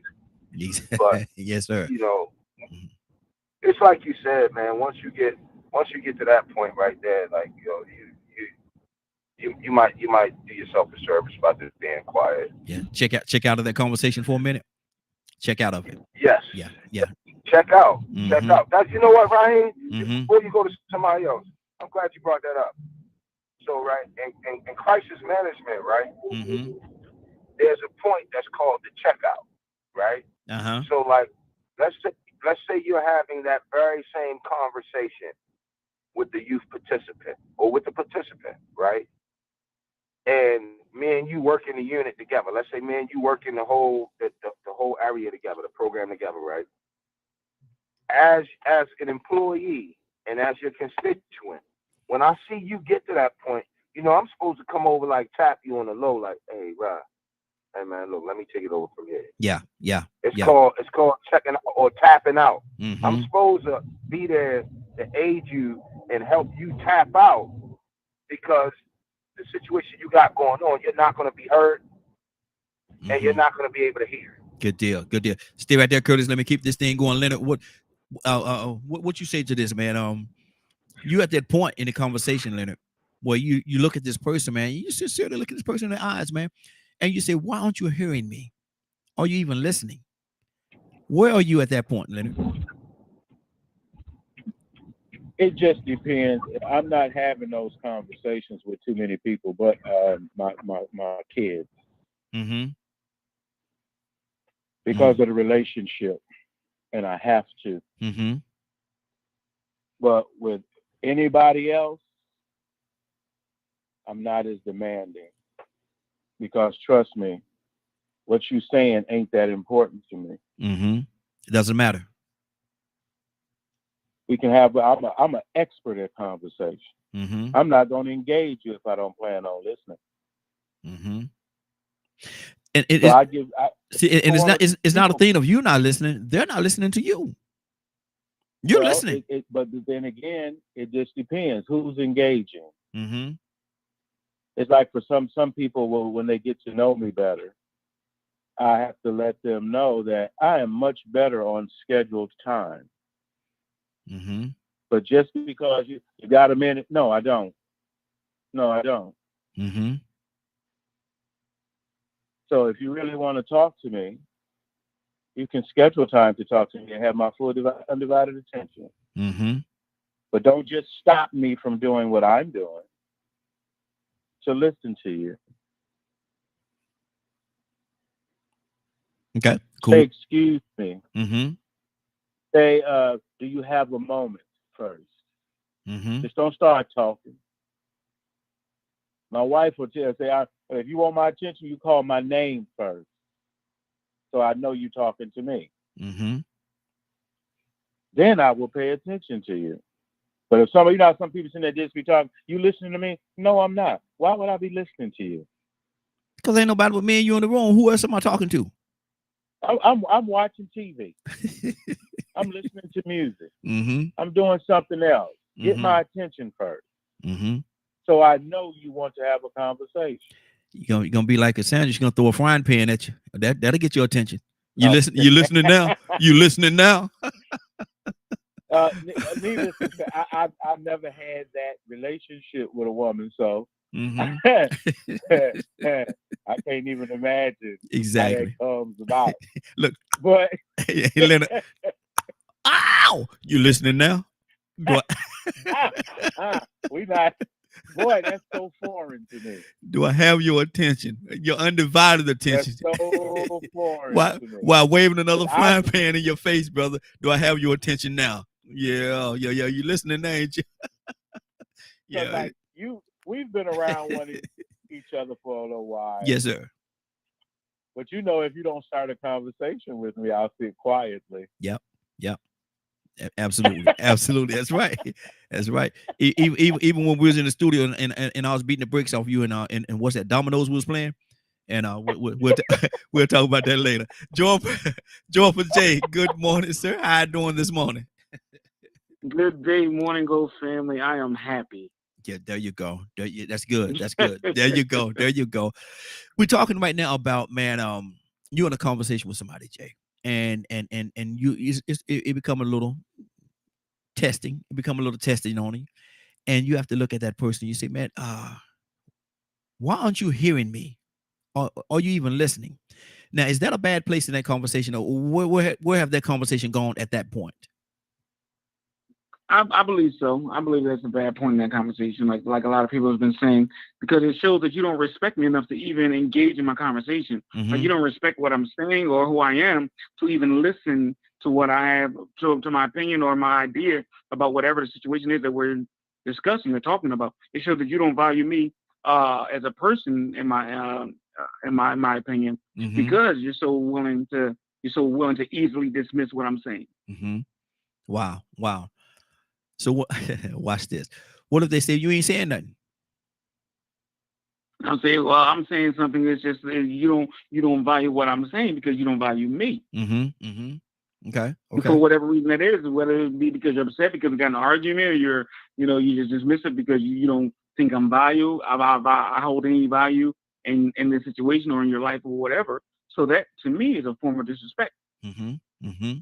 Wow. But that's what you want. That's it. Badger, talk to me. You have to look at that person and say, why aren't you not hearing me? Or are you even listening? Is that a bad place, Badger? I mean, that's something I'm overly familiar with. Mm-hmm. So you're saying people don't listen to you? I'd say there's a lot of situations where that happens. Mm-hmm. It's just something I became used to. Mm-hmm. I've had to learn to change the way I speak and the word usage that I use, because a lot of times I'm told I speak too deeply or I'm too complicated. And all kinds of things. Or they'll ask me, what is, or they'll ask me or they want to understand my struggle. Mm-hmm.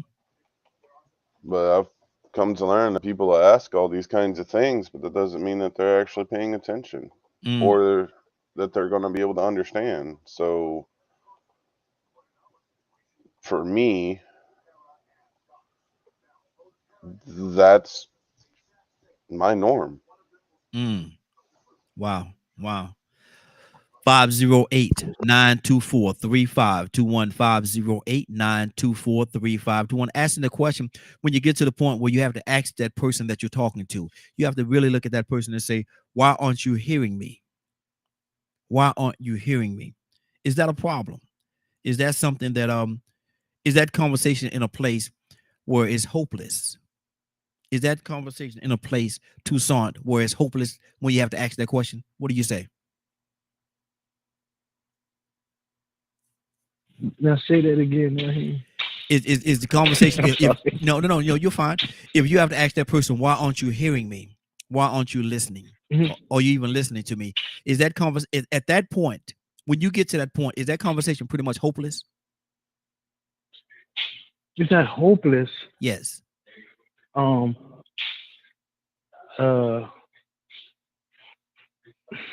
over. Maybe it can come. It can come back at a different, a later time. But see, because everybody got stuff going on right here. Yes. Everybody has their own agenda, purpose, reasoning, thoughts, plans that they're doing in their lives. You got to remember that we live in a selfish society. Yes. And everybody's like, it's me, my, and I, not you. I didn't wake up in the morning having no me, no harm. You on my agenda. Even though we hear every morning. That ain't got nothing to do with me. Yeah. What everybody else got going on. Now, I'm not a selfish person, but I'm not available to everybody when they get ready for me. The devil is a lie. I don't wake up like that. Man, I got my plans. I'm doing some things in my life. And everybody, for the most part, I just think it's me. It's like that. Nobody, I don't think that anybody wakes up in the morning and say, well, let me see what Tucson doing. Yeah. Does that make any sense? No. So we engage in a conversation, and I'm looking at you. First of all, there's a reason why I'm talking to you in the first place. So if it gets to the point that I start talking and you kind of like drifting off, then it's possible that I ain't saying nothing that interests you. Yeah, yeah. And that's not your problem, that's mine. So I'm trying to be some kind of influence on you, so I need to back up off you. Me. Because I don't search nobody else. I try not to. I try to help folks if I can. But for the most part, can I say something real ugly? Go ahead, say it. For me, a person like me to say it, I don't care what people come and go. Because, most of us that are here are, I like that word, introverts. If we can help you, we will. If you don't want our help, we keep it moving. Why we got to waste our time with other folks when we got our own thing? So, out of time again. Good deal. 508-924-3521. 508-924-3521. Willow!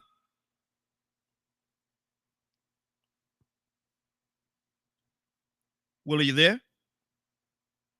Okay, let's go to Cassandra. Willow may have stepped away for a second. Cassandra, talk to me. What's on your heart? I care. Oh Lord. Oh Lord, you gonna start crying in a minute. Oh Lord. What? I do care. I do care what's going on with y'all. Ultimate sacrifice. Lord, come on, Jesus. No. That's been my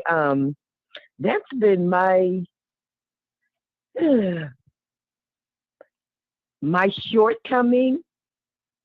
I think most of my life that I care too much. Does that sound horrible? No. Yeah. Because some people would say, yeah, right. But that's been my shortcoming. I care too much, and sometimes I have to allow God to talk to me and say, you know what? You got to leave them alone and let me, I got it. He'll do something like, I got it from here. You can't do nothing else. I got it. And sometimes that's hard for us. I know for me that's hard to step away from people when, man, I don't want it to sound crazy. Say it.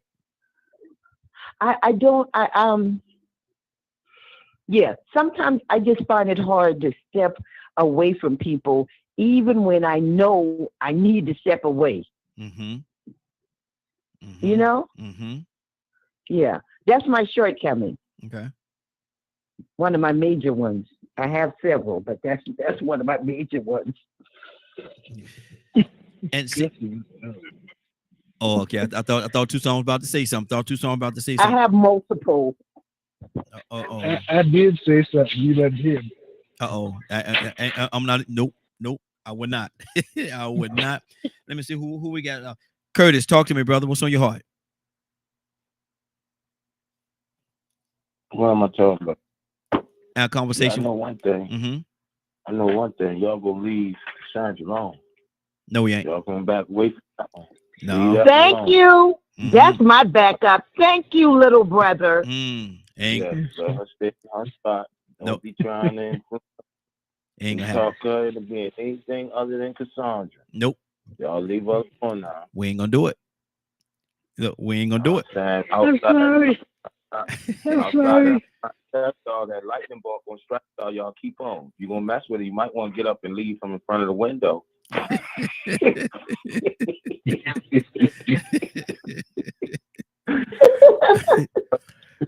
No, man, look, check this out. My whole day is spent talking to people and analyzing situations and circumstances.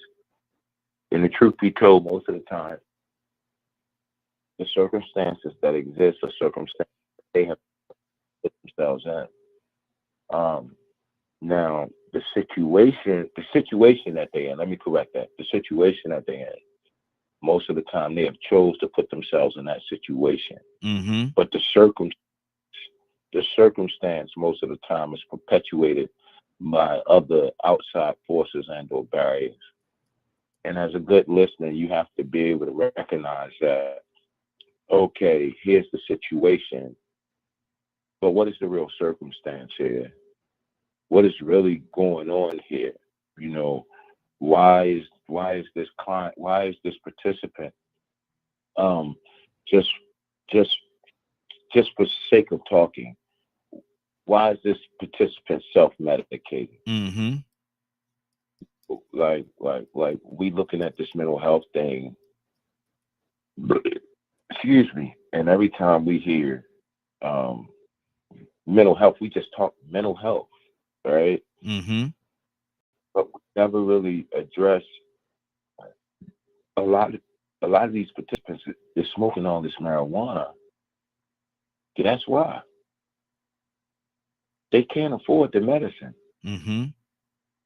And for whatever reason, I don't know why this is. I haven't had the chance to sit at the table on these kind of levels, but for whatever reason,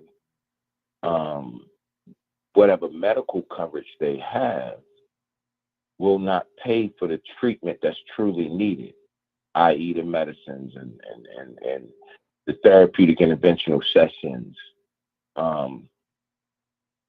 So, I have to think about that consistently every single time I sat down.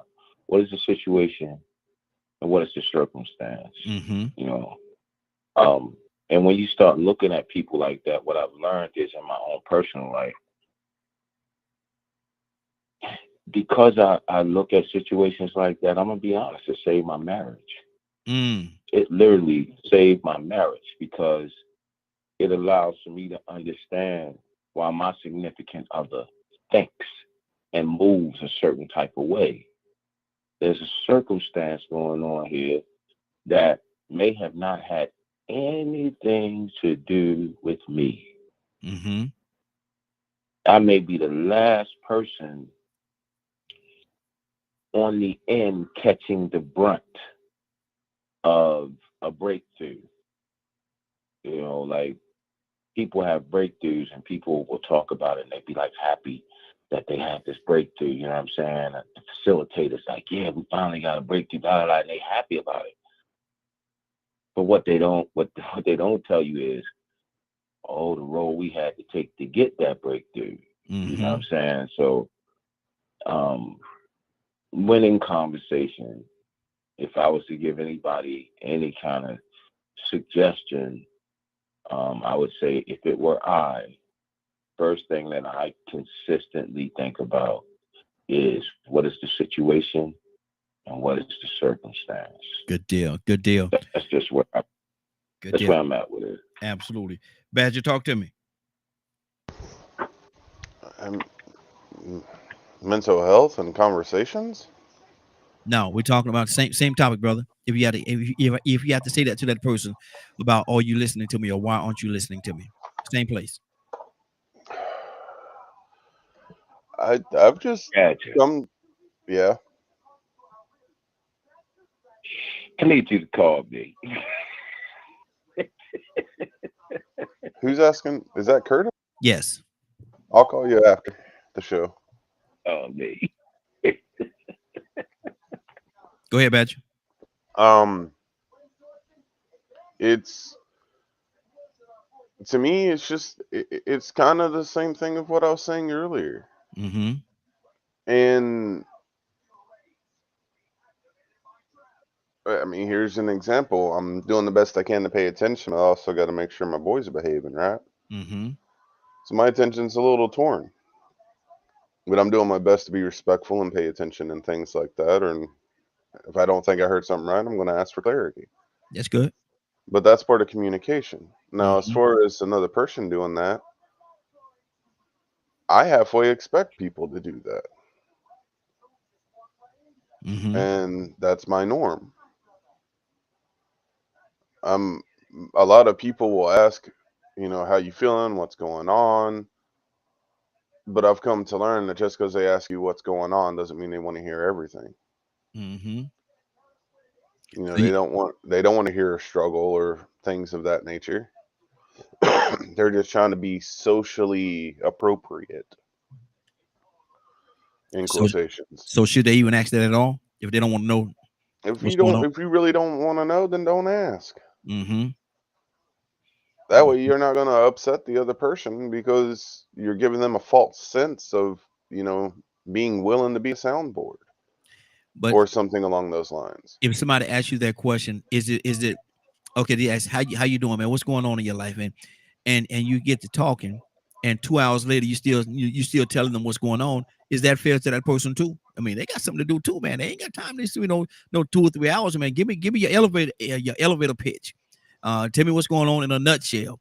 But for me to sit here for an hour and a half, be clear the first time. No, you ain't got to be clear. It should be understood. I'm asking you this question out of courtesy and being courteous to you. But I'm not gonna sit here 2 hours for you to explain everything that's going on with you. Now, I ain't gonna do all that. No, I'm not gonna stay here 2 hours. I guess that's the difference between me and you. I mean, yeah, it is, because I'm not gonna do it. If I ask, what's going on, I fully expect to be there for however long that person needs. Maybe you got time like that, brother. I don't. But that's where I clarify. And then if I do need to go do something, I let the person know, hey, this is my contact info. If you want to talk later, we can talk later, but I got to go do this.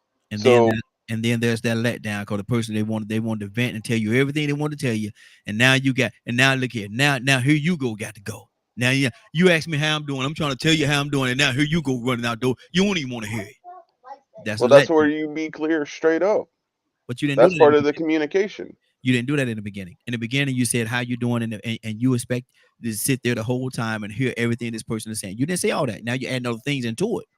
And so my thing is, I'm gonna ask you how you doing, but don't expect me to sit there 2 or 3 hours, hour and a half, or whatever, 45 minutes even, for you to sit here and explain to me everything that's going on, where the water ain't wet over there on that side of the town, and then I had to go over here because my dog, he stepped on a nail. And man, I don't want to hear all that, man. You know what that teaches? I pray for you, brother, but I got to go. So for people that are literal, they hear that, and it honestly gives the impression. So they're not going to automatically know. So Badger, you really think that somebody gonna sit there or you expect? Now you may do it because that's who you are, and that's fine. But do you think a person gonna sit there some 2 hours? They ask you how you doing, and you really think that person gonna sit there some 2 hours for you to explain to them how you doing? You think they gonna sit there like that, man? So, a counseling lesson don't even last that long. When I was younger, when you go to the counselor, they don't give you that much time. Will you let me? No. When I was younger, yes, I was so literal that I took people exactly as they spoke. Mm-hmm. I had to find out the hard way that That's people fine. don't actually mean what they talk. That's fine. And I said, when I said that you probably would do that, but I say the average person would not do that. And for you, you can speak for you. I can't speak for you, but I'm saying the average person would not do that. Now, if you do that, that's fine. I'm not gonna say you whether you would or whether you would not. That's you. You know you I'm better. also speaking Hold on, as Badger. Hold on, Badger. You know you better than I know you. So if you say that if you say that you would do that, who am I to come in here and say that? No, you ain't gonna do that. No, man. You know you better than me. I'm not gonna speak for you. I'm telling you, I would not, and the average person is not gonna sit there that long. Watch this, Leonard. You go up to somebody, you say, "How you doing?" Now, how much time you gonna get them to explain that to you? Well, I'm not gonna set myself up like that. Mm-hmm. But just in case, for the sake of conversation, you do. Good morning. Mm-hmm. Mm-hmm. We may want to have a conversation. Like say, I was just explaining about that before. Mm-hmm. You have a no, I don't. Yeah, exactly. Mm-hmm. I say good morning to people. I don't usually ask questions. Mm-hmm. Mm-hmm. If I'm not expecting an answer, my brain don't work like that. If I say good morning to you, that's it. That's all I want. That's all I want to communicate to you. Mm-hmm. I don't want you asking me questions. None of that. Good morning. It's just a complimentary greeting. I don't ask you how you feel or how you doing unless I'm gonna have enough courtesy to listen to what you have to say. Mm-hmm. Mm-hmm. Mm-hmm. Wow, my daughter. And that's just it's like with Badger. Badger think that he has some type of problem with that. Mm-hmm. But it's like I was explaining earlier. When I want to listen, I'm going to listen to you. If I ask you a question, I'm going to have enough decency to listen to your answer. Mm-hmm. Is there a time limit on that? 45 minutes no, later? Because I know how to shut you down. Mm-hmm. Okay. So there is a time limit. So I don't have to stand there and pretend like I'm interested. Mm-hmm. Some people feel the need to do that. I don't. Exactly. My point exactly. My daughter said, I get aggravated after about 5 minutes. If I feel it is in my spirit, they actually need, I will listen. I will listen. But I'm not expected to listen like I'm Dr. Phil about your life. Exactly. Cassandra, what do you say to that? If bless you. Cassandra, what do you say to that? You ask somebody how you doing, and it's been 30, 45 minutes and they still telling you, Cassandra. Now I know you're a counselor and everything, but that's what I was getting ready to say. Mm-hmm. For people like me and Navy, if she was on here, and Kurt, and those of us that do counseling, when we say that, and even we have limits. Yes. But when we say that, okay, say say somebody calls me and I'm talking to them, and I said, well, how are things going? Because that's a part of the conversation when I counsel people. So how are you doing? And they begin to talk to me, and they're spilling their heart out, and and they're trying. Listen, people, you don't realize sometimes that is a lifesaver. Yeah. For some people. Yeah, so for me, I have to wait in my spirit, because I've told this story when we first started this show years ago, mm-hmm. about somebody that called me and I did not answer. Yep. And they were calling me because they were suicidal and they attempted. I don't play like that. Mm-hmm. I don't. So I try to listen to people, see in my spirit, feel in my spirit where they are. And I'm not going to cut somebody off if they're in a bad place mentally and just say, hey, you know what? I've been talking to you for 45 minutes now. I got to go. Mm-hmm. I don't operate like that. And those of us that are counseling, we don't. Now, we have time limits, if like Kurt's job, I'm sure, he may have an hour session with a person or whatever it is. I don't have that. With my ministry and counseling, I don't have that. My time is my time, and I spend the time that I feel spiritually that a person needs. So it's a little different. Let me ask you this question. As a counselor, as a counselor, you have sessions. What is the session like 30 minutes, an hour, or how long is the sessions? See, mine doesn't. That's once again, mine does not operate. I don't do it like that. No. I mean, no. Listen to me. I don't. I mean, in a I regular, don't have in a a regular. time. Oh no, I don't have a time. But if you want, let me do it this way. Maybe I was clumsy in my delivery. If you're in an office and people are coming to you for counseling sessions, you got other people that's waiting next after them. Typically, how long is that counseling? That's something different. Yeah, that's but that's not how I operate. Okay. If I have somebody that I'm meeting with, like when I had my office downtown, if I had somebody waiting, that's something different. Yeah. I said, listen, baby, can we pick up on this later, or let me call you once I get through with this next meeting or whatever, because I have someone waiting. So, but I'm not going to like cut them off short, because you never know what can happen. So I just have to be a little bit more careful in how I deal with people in ministry compared to, somebody just talking to somebody casually. It's different. Okay, it is different. But see, my point was, and you answered my question, you answered my question, because if there's somebody waiting, if you have blocks and you have people, there's a time limit.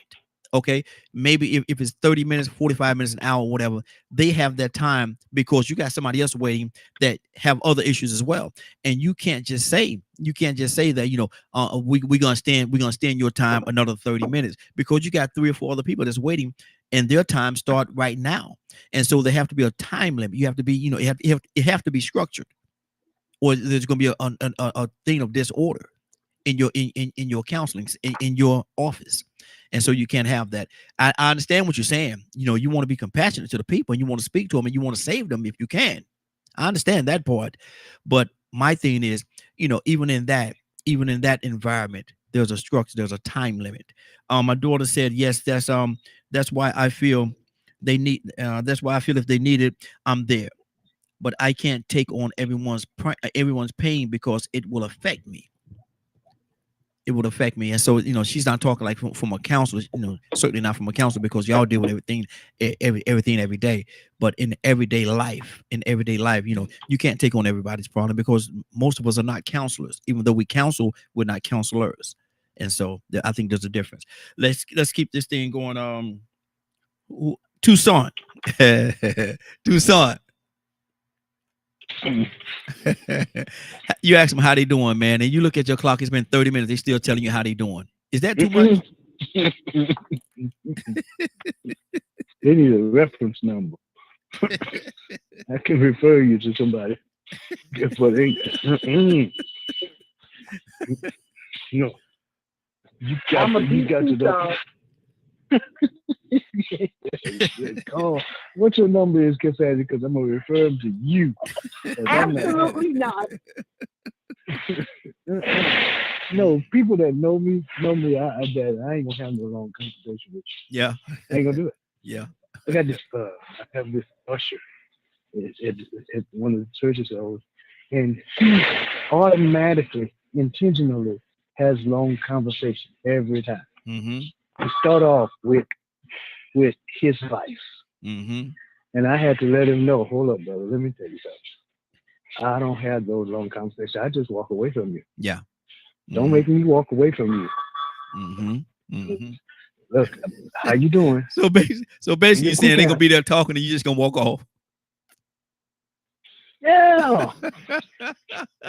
Now that's wrong. Now that's wrong right there. Tucson, that'll teach him, though, won't it? Yeah, he know me now. It took him a while. Do not ask Leonard. Do not let do not ask Leonard. Whatever. Ready to mess around and get shot or stabbed or hit over the head. Don't you? Well, that's okay. They're gonna get me.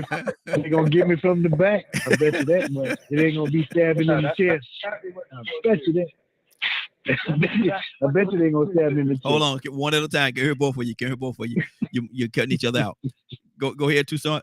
No, No, but what I'm saying is, I had to let him know, but on the way, walking away, brother, I'll talk to you later. Mm-hmm. So I don't totally be disrespectful, but I had to say, brother, you talk too much.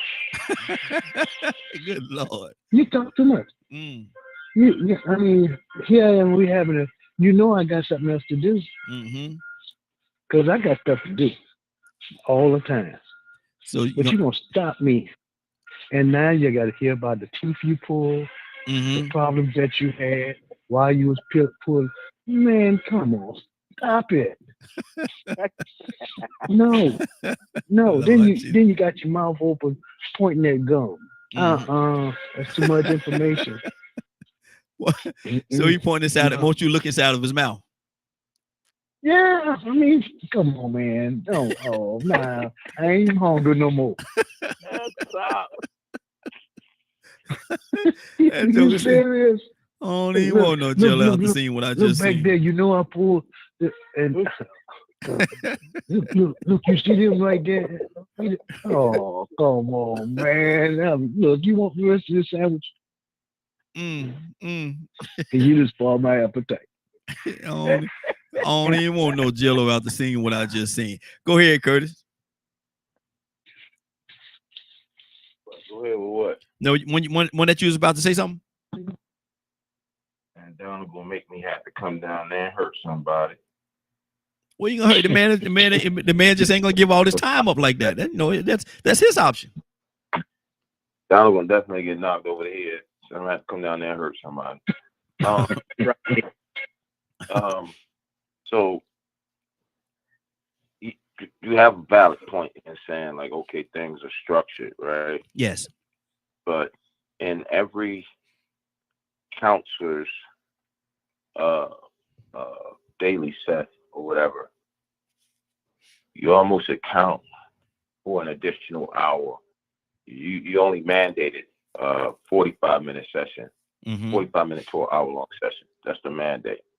Okay. But you almost account for an hour and a half, hour and 45 minutes. It's not rude to end the session, right? But as a counselor, you're supposed to figure out where's a good point to end so that this person can figure it out and then make the adjustment. You know what I'm saying? By I call it nuking down. So you could get a person to focus, help a person. I don't want to say get a person to focus, but help a person focus on one particular area. Because most of the time when you're going through that, I've been listening to your conversation, and that very same person, their mind is going in 5 different directions.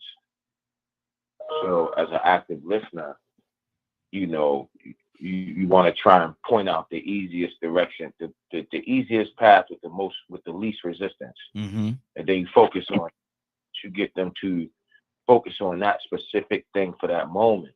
Then you can come back and get to them later and say, hey, we was having a conversation. So how'd you deal with, and then you move on to the next thing. But to just like end it and just call it a day, I can tell you this, you won't have a job that long.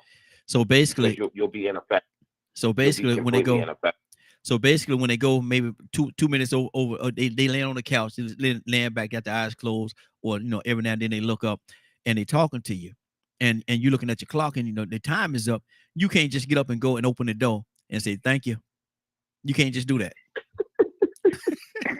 You shouldn't just do that. Ooh, Lord help us. You really might end up getting killed, bro. Like, real talk. You really might end up getting hurt. Real talk, man. Like, some of these people really have issues, or some of these people have issues that in our mind, in your mind, you're like, oh, that's really not nothing. But to them, it's everything. Yeah. I can agree with that. And when you just deflect them like that, bro, you might wind up getting hurt. That might come out that couch boy hit you with a toothpiece. You'll think Samson hit you with that thing. But look here. You know what I mean? So that's what that's where the conversation gonna change. You see, That's why you're gonna take off that suit and that tie, and it's gonna be a 12 rounder. Somebody gonna win this fight. Because you ain't gonna just hit me. You ain't gonna just bullo and hit me now. Hold on now. You know, I ain't no killer, but don't push it. Go ahead, man. You gotta know how to maneuver that conversation. You know what I mean? Like that's what good therapists do. Like Shanavia, I can tell Shanavia is phenomenal at it. Navy is phenomenal at it. How to maneuver a conversation so that both parties that's involved in the conversation can benefit from the conversation, even if it's something very minute. Like people who are not counselors, they tend to grab for the fruit that's at the top of the tree. That's People good. who are counselors, we tend to try and grab at these little incremental changes that could spark a greater change. Okay. You know what I mean? So it's a little different, man. But this shit, I mean, this stuff is not easy, bro. Exactly. It's not easy. It's not easy, man. And I make joke because I like having a good time, but at the end of the day, it's very serious. It is very serious, man. Especially when you're dealing with somebody's life, and they're telling you some of the innermost personal things that's going on with them, the hurtful things that's going on. It's not easy, man. It's not easy, and having to deal with that. I don't understand how y'all as counselors. I don't understand how y'all could talk to these different people with all these situations and it not carry over in your life. I don't understand how y'all could just separate like that. I don't understand, man, because y'all hear some horrible stories about people. It does. How do you not carry that? It does. Don't no counselor tell you it don't. Most counselors got a counselor. That's number one. Number two, one of the things that I have to do when I'm in that kind of environment, like when I go home, bro, I don't go right in the house. I set my car for about an hour. Yeah. Or to be honest with you, with all transparency, I'll stop at the bar. Yeah. And I have me a drink, something to settle my spirit, and just okay, back to reality. Oops, there goes gravity. Yeah. Exactly. Because, exactly. You know, you have to have some form of man. Look, let me put it like this. It was the easiest way to say it. You remember when Transformers came out?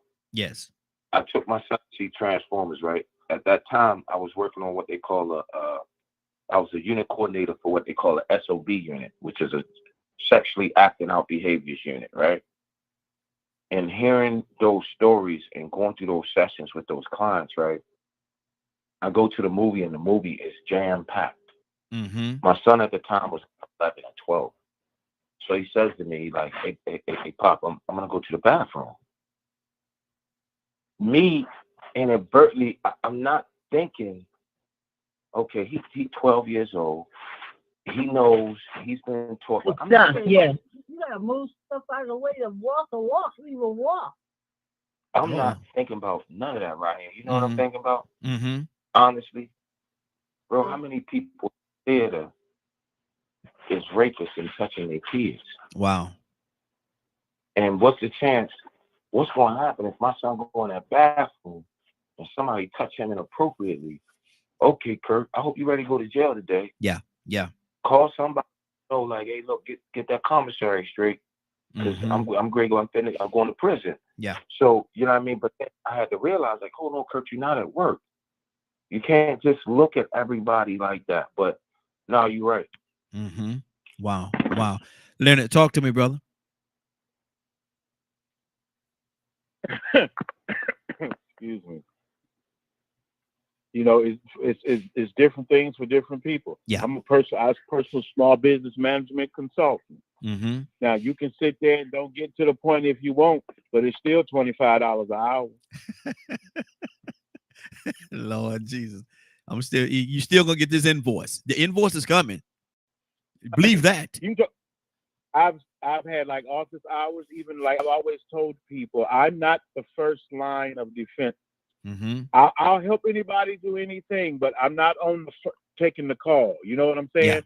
For purpose, if you ever done outreach or anything like that, and working in advocacy, because it's free, everybody call you, right? Yeah.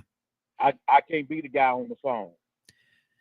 So now I heard you say one time. Love to listen. I heard you one time say on here, don't call you if you thinking about committing suicide, or you gonna tell them to go ahead.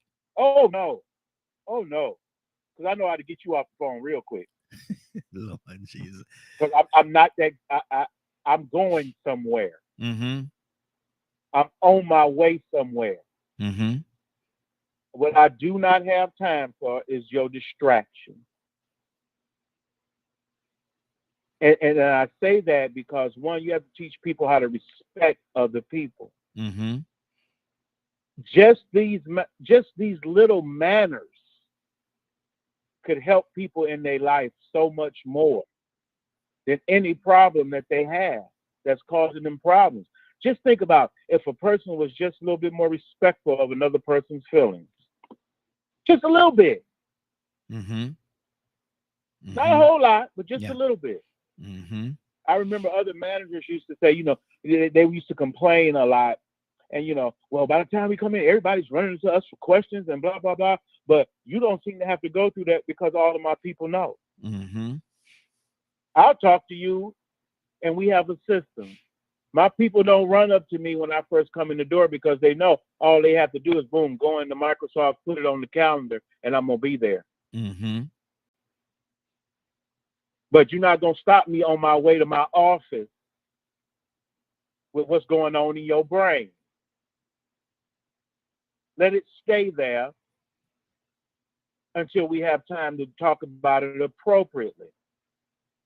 I can't let you take away from another person's time by going over schedule. Mm-hmm. Like, for instance. Yeah, that was my point. I don't care what I'm talking about to you on this phone. 3 minutes is 3 minutes. Mm-hmm. Yeah. I have to learn to deliver in 3 minutes. Yeah, exactly.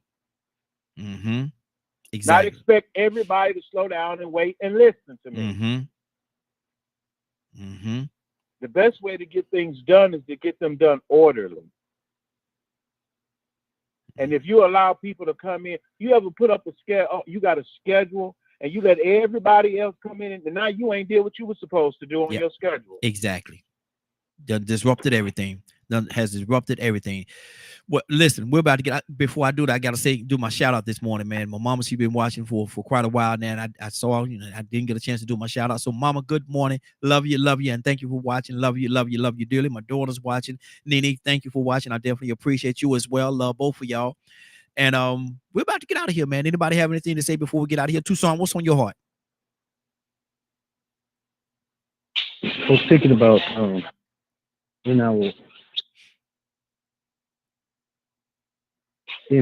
was thinking about some of the management training class. They was talking about conversations when people call you on the phone. Mm-hmm. Get to the point, because we got a job to do. Yeah. We can't spend most of our time on the phone talking about issues. We got to work those issues out. Mm-hmm. So when you call or when you get a call, talk about what you need to talk about and get off the phone. Yeah. Get to the point. If you get an opportunity to say something, go to the point, say what you want to say, and keep it moving. Mm-hmm. Mm-hmm. Even in life, I try to, for the most part, say what I want to say and shut my mouth. Yeah. Mm-hmm. Exactly. And on that note, we're about to get out of here for today. It's been a great broadcast. I want to thank everybody for joining us. Leonard, now there's somebody that joined this conversation late, man. And they sitting there, man, I wish I could have seen the whole thing, man. I know they talk about some good stuff. I wish I could have seen the whole thing. Leonard, is there a possibility that they can see the whole broadcast? If they did not get a chance to hear the show in its entirety, they can log on to www.dkmmediagroup.com at 3:00 Eastern today. Good deal. And let me go to Tucson. Tucson, pray us out, sir.